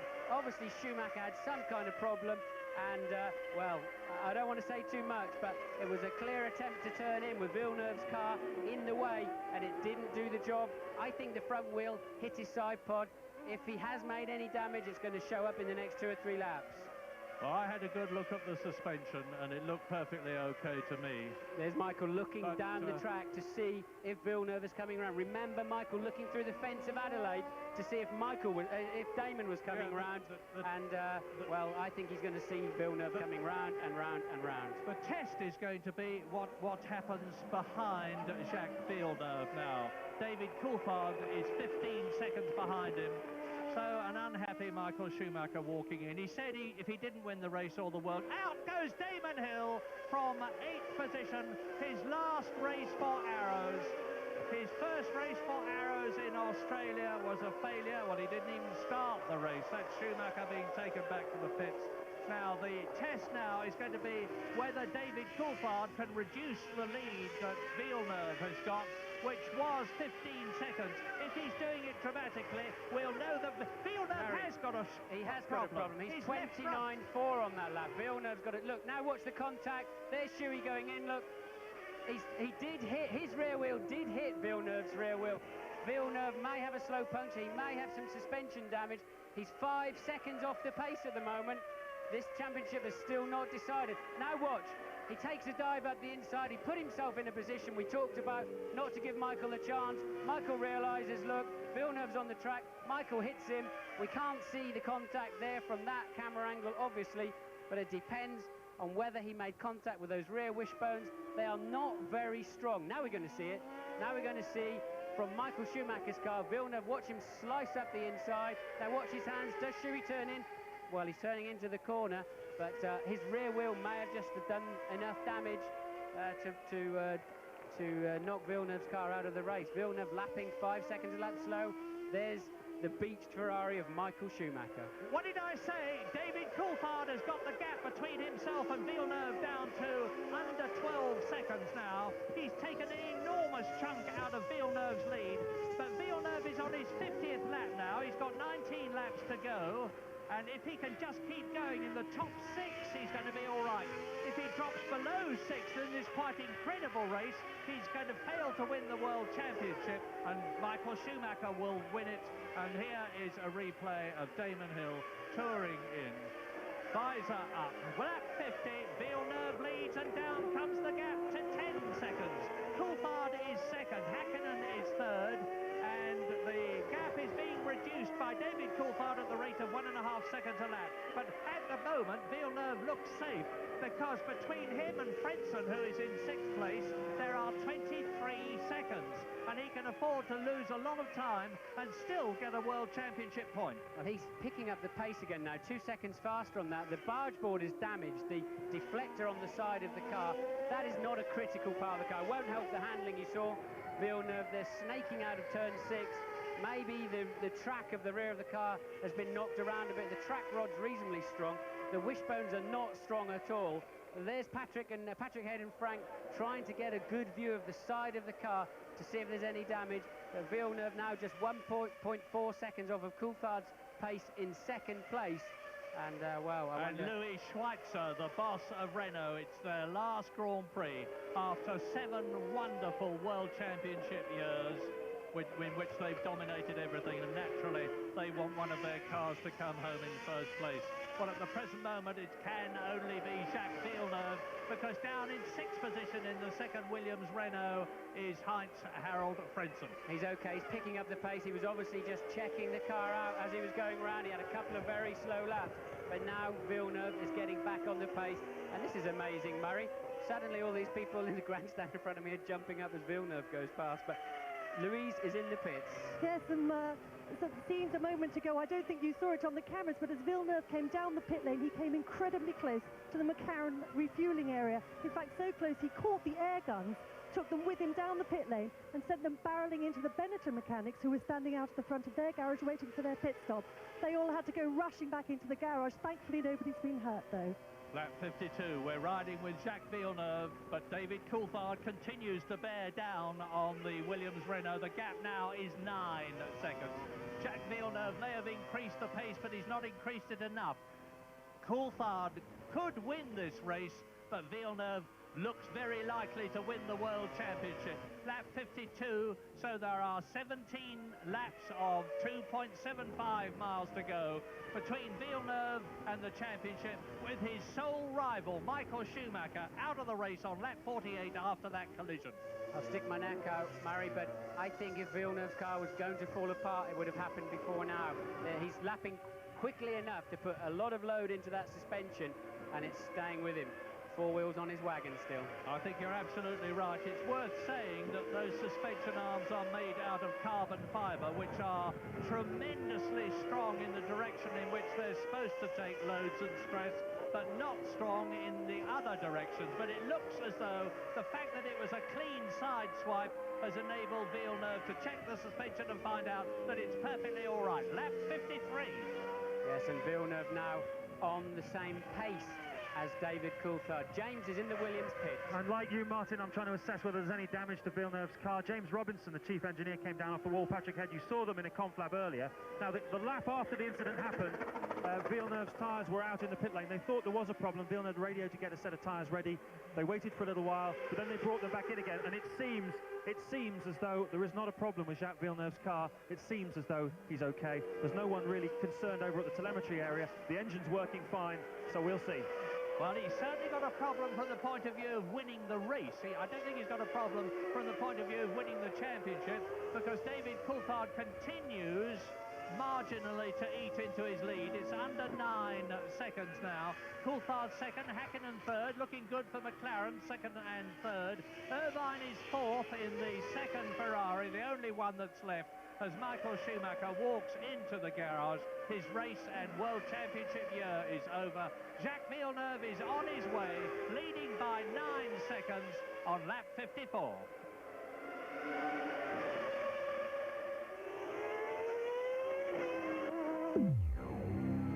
In Jerez in Andalusien, und nachdem Michael Schumacher vor wenigen Minuten ausgeschieden ist, führt sein großer WM-Rivale, führt Jacques Villeneuve vor David Coulthard, Mika Hakkinen, Eddie Irvine, Gerhard Berger und Heinz-Harald Frentzen. Und es sind noch 15 Runden, also etwas mehr als 60 Kilometer. Und Villeneuve, er muss nicht unbedingt gewinnen, aber er muss mindestens als Sechster ins Ziel kommen, wenn er Weltmeister werden will. Und das ist noch ein langer Weg und wir wissen immer noch nicht genau. Wir versuchen natürlich in der Box da was. Lap 55 out of 69. You're watching the race leader and potential world champion, but not necessarily the race winner, Jacques Villeneuve, as on the left, Ross Brawn, on the right, Jean Todt in the Ferrari area. Watch their man Eddie Irvine, who is in 4th position. Now, David Coulthard on lap 56 out of 69 has got the gap down to 6.4 seconds. He's gaining at the rate of 1 second a lap. So in about 5 or 6 laps, he's going to be with Jacques Villeneuve, who I would expect calmly to yield the race in order to make quite sure that there were no problems about winning the championship. And Hakkinen is in 3rd place, so McLaren 2nd and 3rd. Eddie Irvine is 4th and catching Hakkinen. I don't think he can I'm quite sure he can't get both past the McLarens and give Villeneuve a hard time. That's what he'd like to do. Gerhard Berger is 5th in his last race for Benetton, and Heinz-Harald Frentzen is on 1 World Championship point. The thing seems to have gone pear-shaped for Heinz-Harald Frentzen, because he was battling hard in 3rd position at one point, having briefly led the race, but he's in 6th place now. He's gaining on Gerhard Berger, but I don't think fast enough. As you watch David Coulthard 2nd, Hakkinen 3rd, coming out of the centre chicane and up to turn 13 to complete another lap. Yes, curiously, these two McLarens are not really making any impression on Fisichella, who's down in 11th place there. They're closing in on him to lap him, but he's doing the same lap times, which is strange considering how off the pace Jordan have been so far through the event. But I would hazard a guess that Michael Schumacher had some kind of braking problem that allowed Villeneuve to home in on him. Villeneuve saw that and took a dive up the inside, and really, well, he put his whole championship chances in the hands of Michael Schumacher, and Schumacher's front wheel connected with the side pod of Villeneuve's car. It's not a critical part, and then I think Schumacher's rear wheel slapped Villeneuve's rear. Here we see again, this is very timely for me. We see it again. Watch him turn in. The front wheel hits the side pod. The rear wheel hits his rear wheel, but face on, and they're strong enough in that direction. And Villeneuve goes on his merry way, and Louise is in the Ferrari pits. Yeah, I've been checking up what's been going on down at Ferrari. Michael Schumacher's just arrived back in the paddock on the back of a motorbike. He walked into the pits to speak with his team, but he certainly wasn't speaking to anybody else. He came out of the garage, went into the motorhome, and I don't think we're going to see him again for quite some time. In fact, Ralph has just picked his way through the crowd. No doubt he's gone in to console his brother. I was actually in the Ferrari garage when Michael's car went out. It was just a feeling of utter disbelief in there. They could not believe what they were seeing. They were shaking their heads, they were wringing their hands, just staring at the TV screens in utter disbelief, even a few tears. Lap 57 completed now for Jacques Villeneuve, so he's got 12 laps to go, and he's picked up the pace because he's only half a second or so slower than David Coulthard at the present moment, and as Martin has pointed out, and as Eddie Irvine is closing on the McLarens in front of him, Irvine in 4th position, and as Martin pointed out, Coulthard and Hakkinen are not making any real impression on Giancarlo Fisichella, who's been lapped by the leader and is down in 11th place. So it's looking very, very good for Jacques Villeneuve to win the race and the World Championship in only his 2nd year of Formula One. And down in the pit lane, news from James Allen in the Williams area. Yes, I'm just looking at the telemetry. Villeneuve's car took a knock on the water radiator. They're keeping an eye on the temperatures at the moment. Everything is okay, but in the meantime, obviously Villeneuve is just taking it nice and easy, just nursing the car. Patrick Head has just walked down and into the McLaren garage, obviously to have a word with them down there. Interestingly, Mansour OJ, during the course of this race, who is Ron Dennis's partner, and Ron Dennis himself have both been up to see Frank. This is before all the drama happened during the course of the race. Whether it was to do with what was going to happen on the track, the influence of Coulthard and Hakkinen on the outcome for them, I don't know. But nowadays, right now, Patrick's gone into their garage, obviously to talk to them about how they deal with this race. Yes, and interestingly, I saw Jacques Villeneuve coming out of the McLaren motorhome also on Saturday. I think in Villeneuve was slowing everybody down in Japan in the hope that somebody would overtake Michael Schumacher, and McLaren was saying to him, why didn't you tell us? Why didn't you let us in on your secret if you wanted us to be overtaking Michael Schumacher? So we told our man to be careful not to get involved in the leading accident. So quite clearly, I would suspect that Patrick has been and said to Ron Dennis and co, look, you know, if your guys come up, then Jacques is not going to give them a problem. Oh, he's got 10 laps to go, including the one he's on, and David Coulthard and Hakkinen continue to catch him. And that's Shinji Nakano, the Japanese driver, that Villeneuve has just lapped it.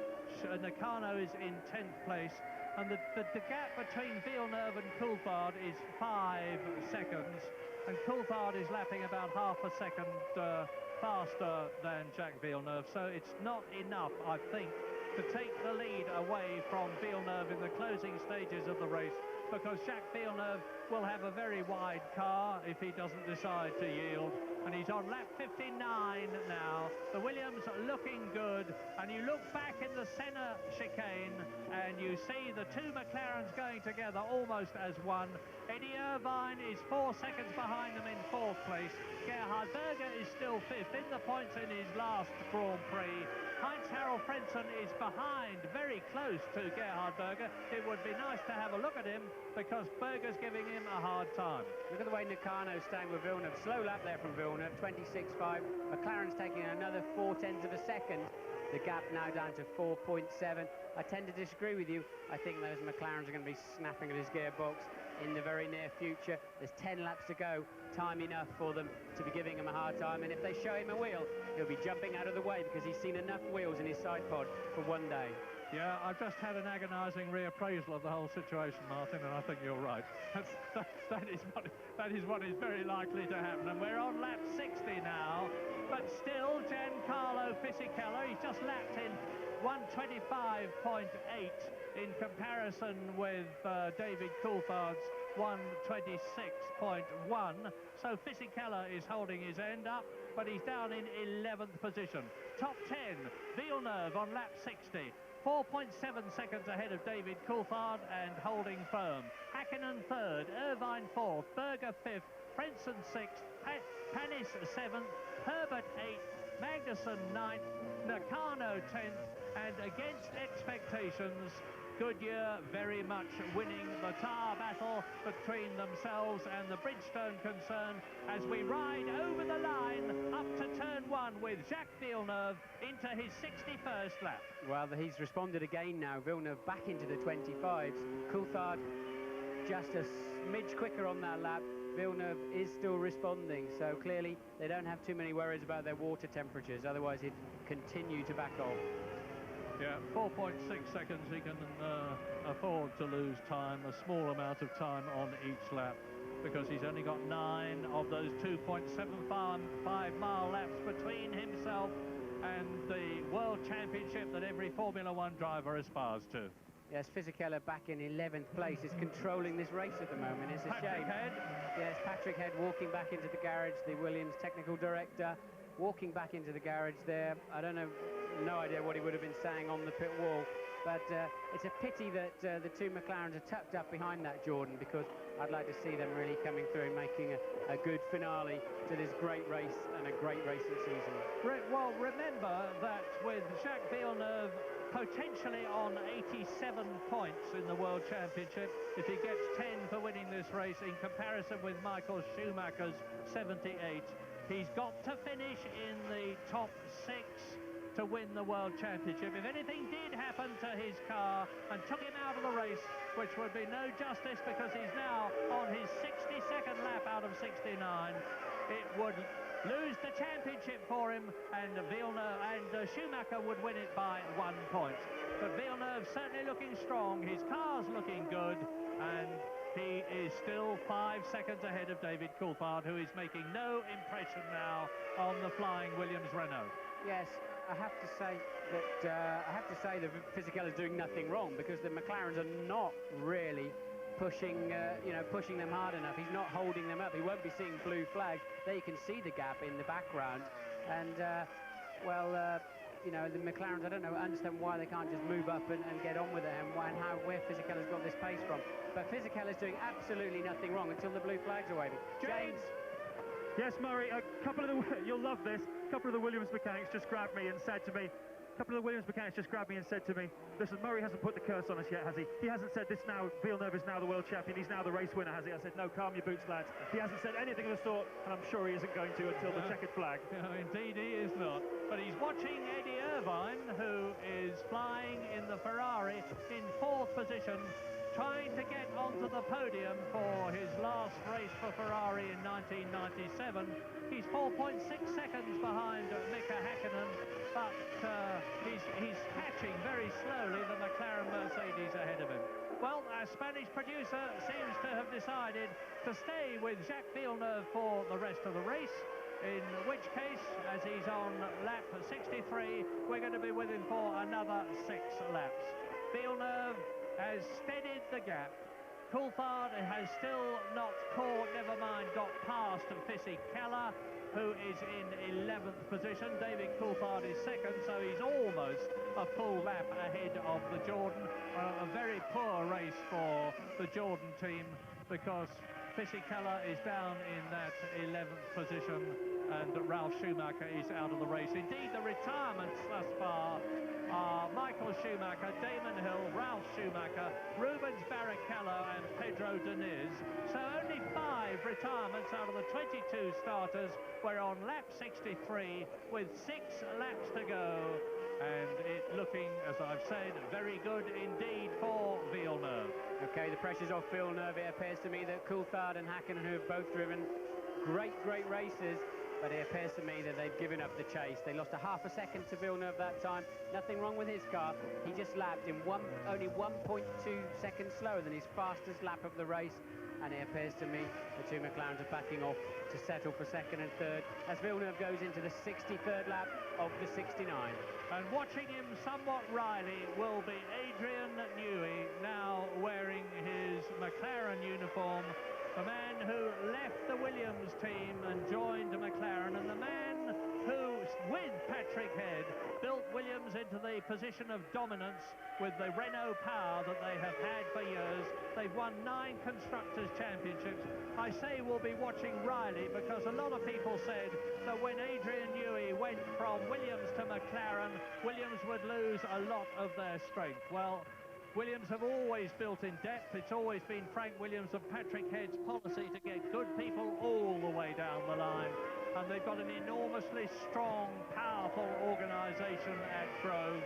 With those 9 Constructors' Championships under their belt, it looks as though they're about to have another Drivers' Championship and a new man, Jacques Villeneuve. Well, Berger's driven a good race. There's Berger. In fact, that's 4th, 5th and 6th, very close together. Irvine, Berger, Frentzen. Gerhard's driven really a superb, for what is his last Grand Prix, probably, Murray. Yeah, absolutely. Gerhard Berger has announced his retirement. He's had a lot of sinus problems this year, but he's going out on a pretty high note, having won the German Grand Prix for Benetton this year. He's the oldest driver in the race, and when he retires, Damon Hill will be the oldest Grand Prix driver in Formula 1. And Berger is right with, as you can see, Eddie Irvine, and right with Berger is Heinz-Harald Frentzen, top 6. We're on lap 65 now out of 69. Villeneuve is still leading, of course. David Coulthard has reduced the gap by half a second to 4.7 seconds.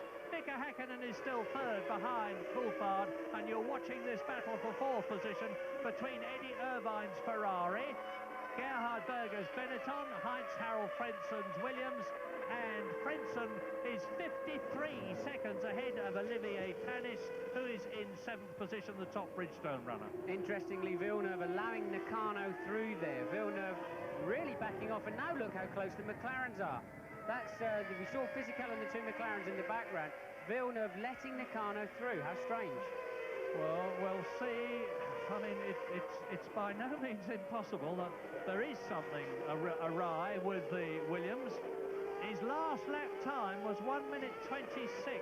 There's been nothing. I don't think there's been a problem with it up till now, but why has he allowed Nakano through? It was good to have And he's Nakano.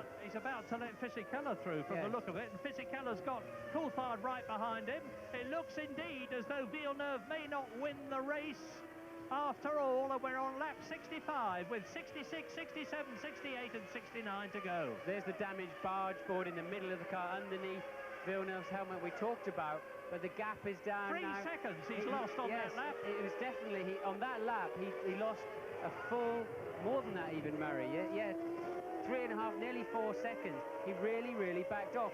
I don't know why he wouldn't want Nakano between him and his two pursuiters. At least he's got Fisichella still there to help him. 1.9 seconds between Jacques Villeneuve that you're looking at on lap 66 and David Coulthard, who's challenging for his third win of 1997. There he is, David Coulthard, who won in Australia, who won at Monza in Italy.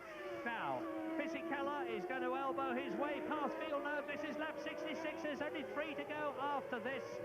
But there's a long way in terms of time between Villeneuve, who leads, and Frentzen, who is second. Well, not all that much, come to think of it. 7.3 seconds.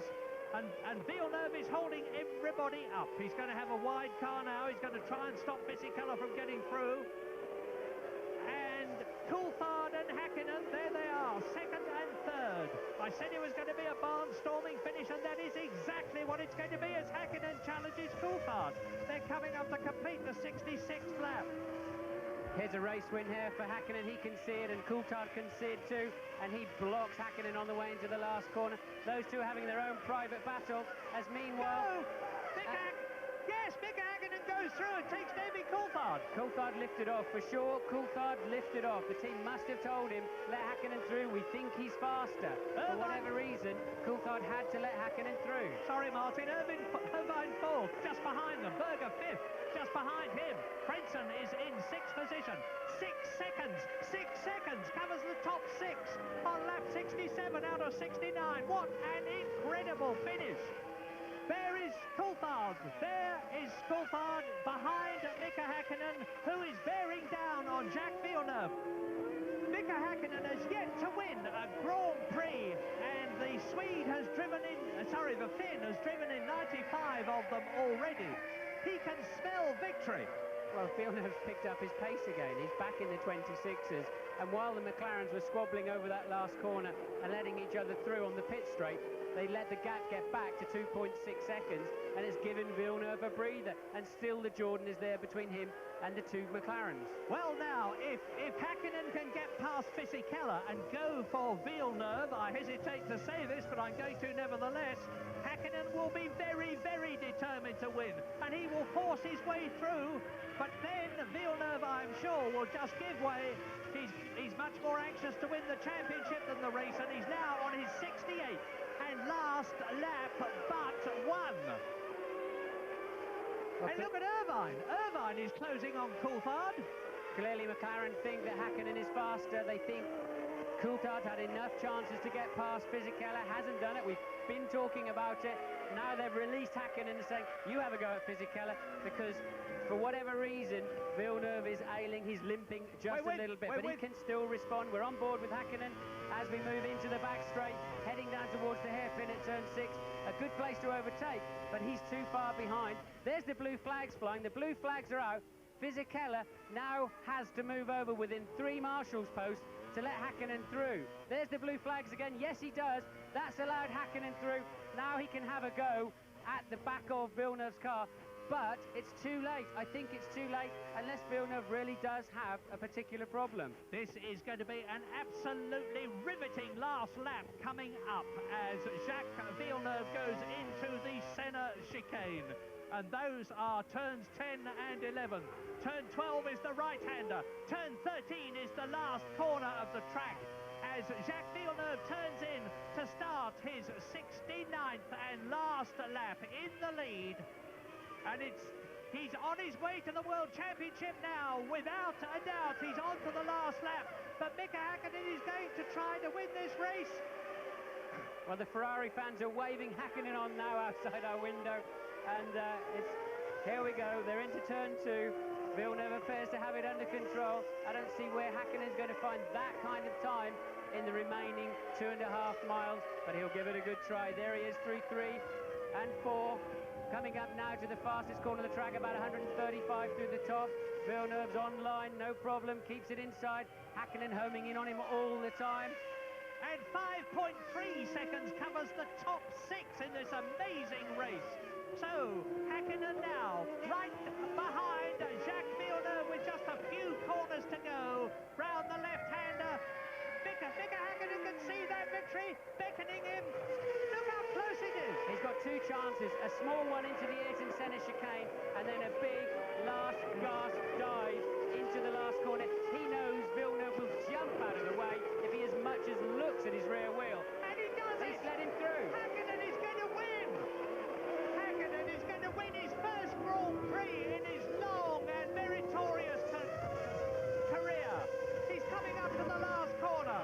Hakkinen is going to win the European Grand Prix. David Coulthard goes second, and Jacques Villeneuve second settles for third place at the World Championship of 1997. Wow! Mika Hakkinen wins for McLaren. David Coulthard is second for McLaren. Jacques Villeneuve is third for Williams and for Renault. So Renault failed to win their last Grand Prix. Gerhard Berger fourth, Eddie Irvine fifth, Heinz-Harald Frentzen sixth, and 4.5 seconds covers the first 6. And look at the joy, the unbounded joy in the Williams area with their new world champion, Jacques Villeneuve from Canada. The first McLaren 1-2 since Japan 91. Don't ask me to explain that last lap. It appeared to me as if Villeneuve was just backing off and letting the 2 McLarens through. I can't see the logic in that. I think he had the speed to win the race, but all he needed to do was win the World Championship. So he obviously wasn't going to put up a big fight, but it did appear to me that he was really, really cruising on that last lap. All the focus there on the Williams team, but McLaren had a 1-2 in the race. Villeneuve finished third, but only just. Berger was just 1/10 of a second from taking Villeneuve on the line for the final podium position. Yeah. What was it all about? And between Berger and Frentzen, there were only less than 2 seconds. So, in effect, Jacques Villeneuve won the World Championship by 2 seconds, because if he'd been lower than 6th, he would have lost it. But if is a big word in Formula One. If is Formula One spelled backwards. And I said anything can happen, and it usually does. There were no ifs as far as Villeneuve was concerned in just staying in the points high enough to take that World Championship. And in his second year of Formula One, he has created history by winning the World Championship.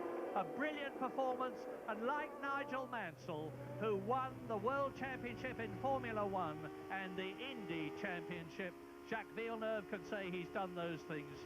But he's gone one better than Nigel Mansell, because he's also won the Indy 500. A brilliant, brilliant achievement by an absolutely superb driver, 26-year-old Jacques Villeneuve from Quebec in Canada. That's his 33rd Grand Prix. He's now won 12 of them, a magnificent finishing achievement. And what are his emotions going to be when he stops alongside his pit, gets out of the car, takes off his helmet? His car will go into Parc Fermé, where everything is checked. Villeneuve will have to get on the scales, and you look at the reception he's getting with his on-car camera. He's beaten Michael Schumacher in the World Championship by 4 points. Heinz-Harald Frentzen finishes third in the World Championship. Lacey and Coulthard tie for 4th position, and Mika Hakkinen and Gerhard Berger tie for 6th position in the 1997 World Championship. And a very, very happy Swede or Swedish supporter is, Finnish supporter is galloping down the track with his flag in honour of Mika Hakkinen. Into Parc Fermé now, where all of the cars will be scrutinised and checked for legality. They'll be weighed. Notice all the pickup on the tyres on the right front tyre there of Mika Hakkinen. We've moved away from that now. as drivers we're told to pull off line as much as we can. You can see it on Villeneuve's tyres too, to pick up as much weight as we can, just in case we've lost some fluids or something and the car is a kilo or two underweight. All that mush you see on the tyres is from driving offline and picking up all the discarded rubber, as Hakkinen and Villeneuve embrace. What an incredible finish to the season. Yeah, Jacques Villeneuve, a very cool, calm and deliberate individual. Well, not now. He's a very, very happy man, and so he should be. He's driven a brilliant race. One of them had to lose, Michael Schumacher or Jacques Villeneuve. It was a fair fight. It was lap 48 when, having dominated the race between them with first one leading and then the other, Villeneuve takes the championship. But if ever a win was richly deserved, it's that of Mika Hakkinen. It's his 96th Grand Prix, and it's taken him nearly a century of Formula One races to get that coveted first place. Out onto the podium in that coveted position, the top step, with Coulthard alongside him in the second step, but with Jacques Villeneuve on the podium again. Third place, 4 points, quite enough to beat the man who's taken the World Championship twice already by 5 points. Here's the replay. Here's the replay. This is going to be interesting, as Hakkinen, who's brilliantly homed in, he dispatched Fisichella, now homed in onto the back of Villeneuve. Villeneuve slows early for the chicane, and well, it's very, very easy, wasn't it? Candy from a baby, that one. We thought Villeneuve would jump out of the way at any sign of trouble, and he's looking in his mirror. Look, there's some kind of arrangement going on there, because Villeneuve's looking in his mirror saying, well, come on then. And two McLaren drivers, 1 and 2 on the podium, and Jacques Villeneuve, the new world champion. Well done, Mika. And now the national anthem.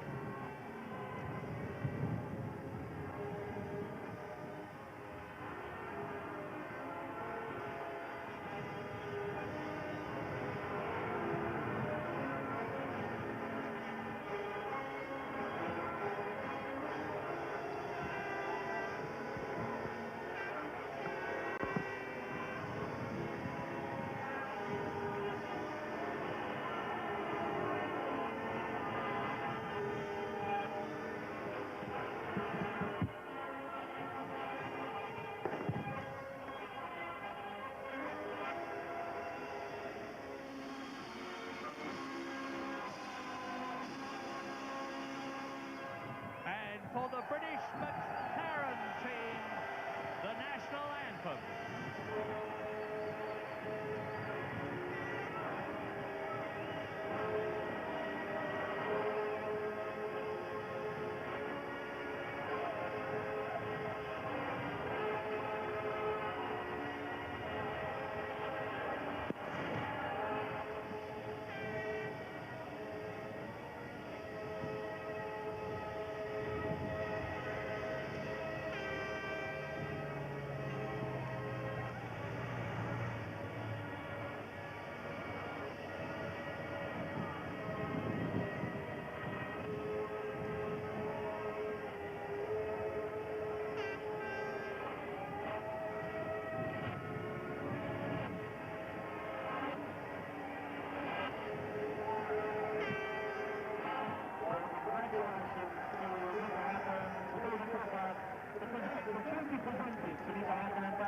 Well, it's interesting to look at the body language of these men.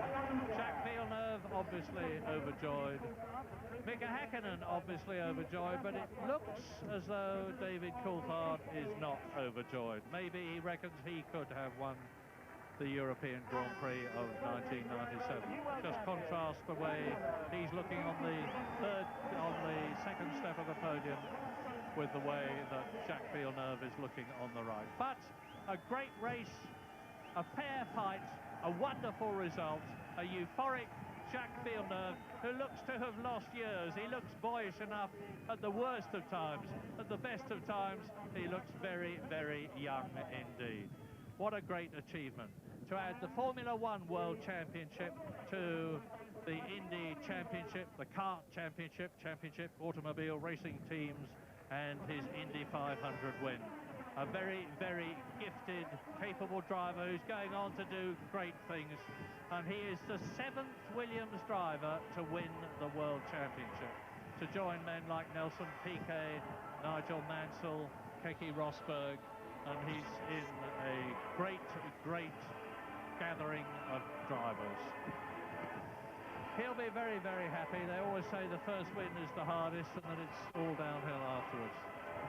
I would expect it gets rather easy because there's a psychological barrier that's very much been broken through, the hurdle's been cleared, and Mika Hakkinen so near yet so far for so long, and winning today when all eyes are on Formula One. Mika Hakkinen winning the race. I'm rather interested to see what's said at the press conference as to how the last lap came about, but clearly Villeneuve was happy just to, and they're holding him aloft, the champion, the new champion. Clearly Villeneuve was happy just for the 3rd place. Renault will be disappointed not to win their final Grand Prix, certainly for some time in Formula One, but a 1-2 for Mercedes-Benz. They're going to be extremely happy in Germany for that, but of course Michael Schumacher failing to win his 3rd title, there'll be more than a little disappointment over that. And that's the 6th winner we've had this year. You're right, Martin. Mercedes-Benz have fought hard and long in support of the McLaren team to get the wins that they deserve. They've had a couple this year with David Coulthard. Now they can say both their drivers have won. I was talking to Mario Ilian immediately before the race, one of the joint bosses of Ilmor, the British team, the British concern at Brixworth, who design and build the engines for Mercedes-Benz. And he was saying they'd come a long way. They felt they got a long way still to go, but they've done a fantastic job here, 1st and 2nd, and they'll be able to look forward to 1998 with real happiness in their heart. And they're wearing blondie wigs in the Williams garage to commemorate Jacques Villeneuve's dyed hair and his World Championship victory.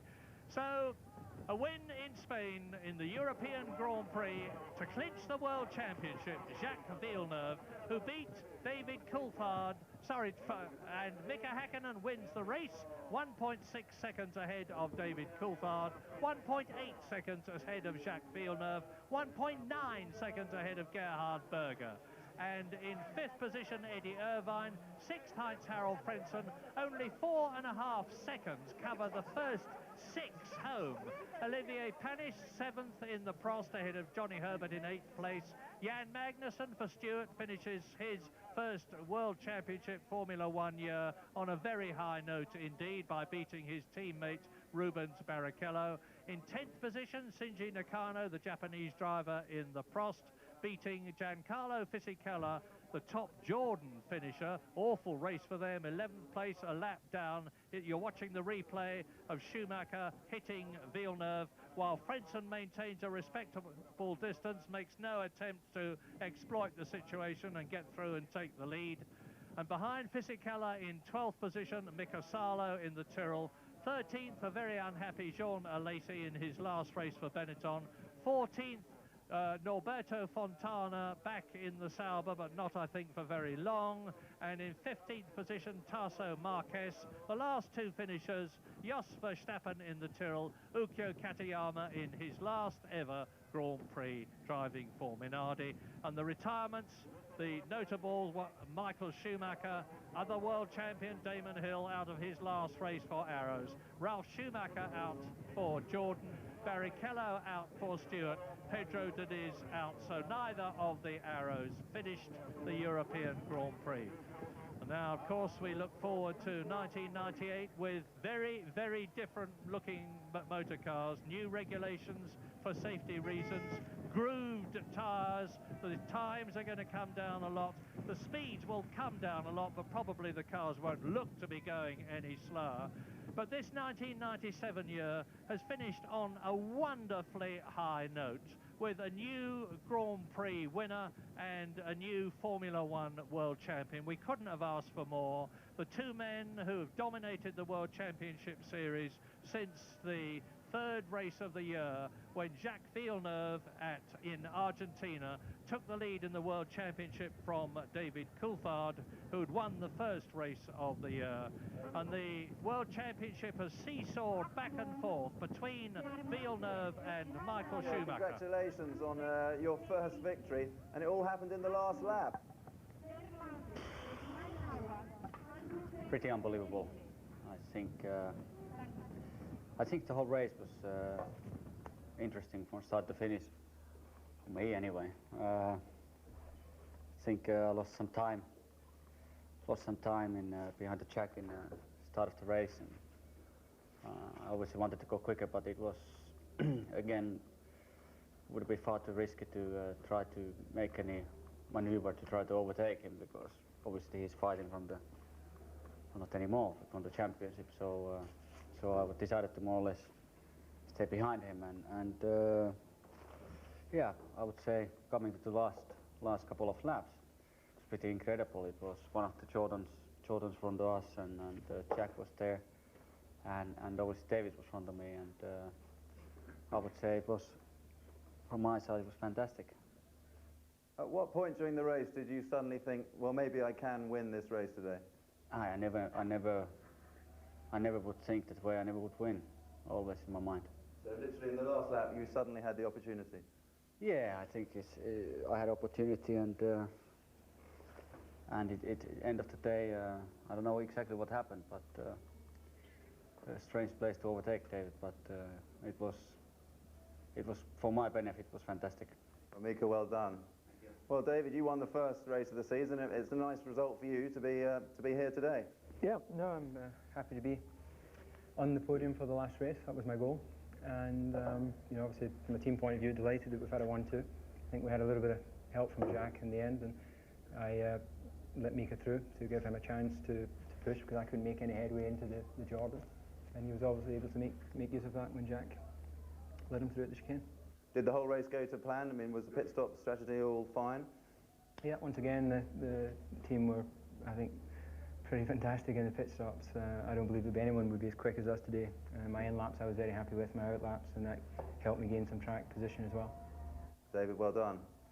Well, Jack, 1997 has been a season of up and down for you, and your third position today gives you the result you're wanting. Yeah, the championship feels great now. It's been an up and down season. We've been the most competitive team since the beginning of the season, but there's been many races where we didn't get the job done. I made a few mistakes, the team made a few mistakes, and then somehow things didn't go right when they should have gone right. So to win it here after the disqualification of Suzuka feels great. I was a little bit worried 20 laps from the end, because when I overtook Michael, well, I wasn't really surprised when he finally decided to turn in on me. It was a little bit expected, so you know, I knew I was taking a big risk. But when he turned in on me, we banged wheels, and I jumped in the air, and I really thought I'd broken the car. Luckily, he went off, and my car felt very strange. The rear end, mostly on right-handers, didn't feel very stable. I could push for a few laps, but then I had to slow down because the tires were heating up in a strange way. And I could keep on doing that push, then slow down, push, then slow down, and then toward the end, Hakkinen was in my mirrors, and I didn't want to have to look in the mirrors all the time, so I let him by. And everybody got closer to me, and then Mika got very close to me, and he didn't want to be part of the fight at the beginning of the race when he was quicker, and he stayed out of the battle later on in the race. So when he was in my mirrors, there was a question of either pushing like a maniac and risking to go off with the way the car was handling, or seeing if he made a move to just let him through, and he made a move, and then David was very close, so you know, I didn't fight it either. How quickly did you find out that Michael Schumacher had actually stopped on the circuit? Were you told on the radio? No, I knew it right away, because the way he hit me was really, really hard. I'm surprised that I could actually finish the race. You know, I couldn't go more on the inside. I was actually on the grass. So you know, either Michael had his eyes closed, or somehow his hands slid on the steering or something.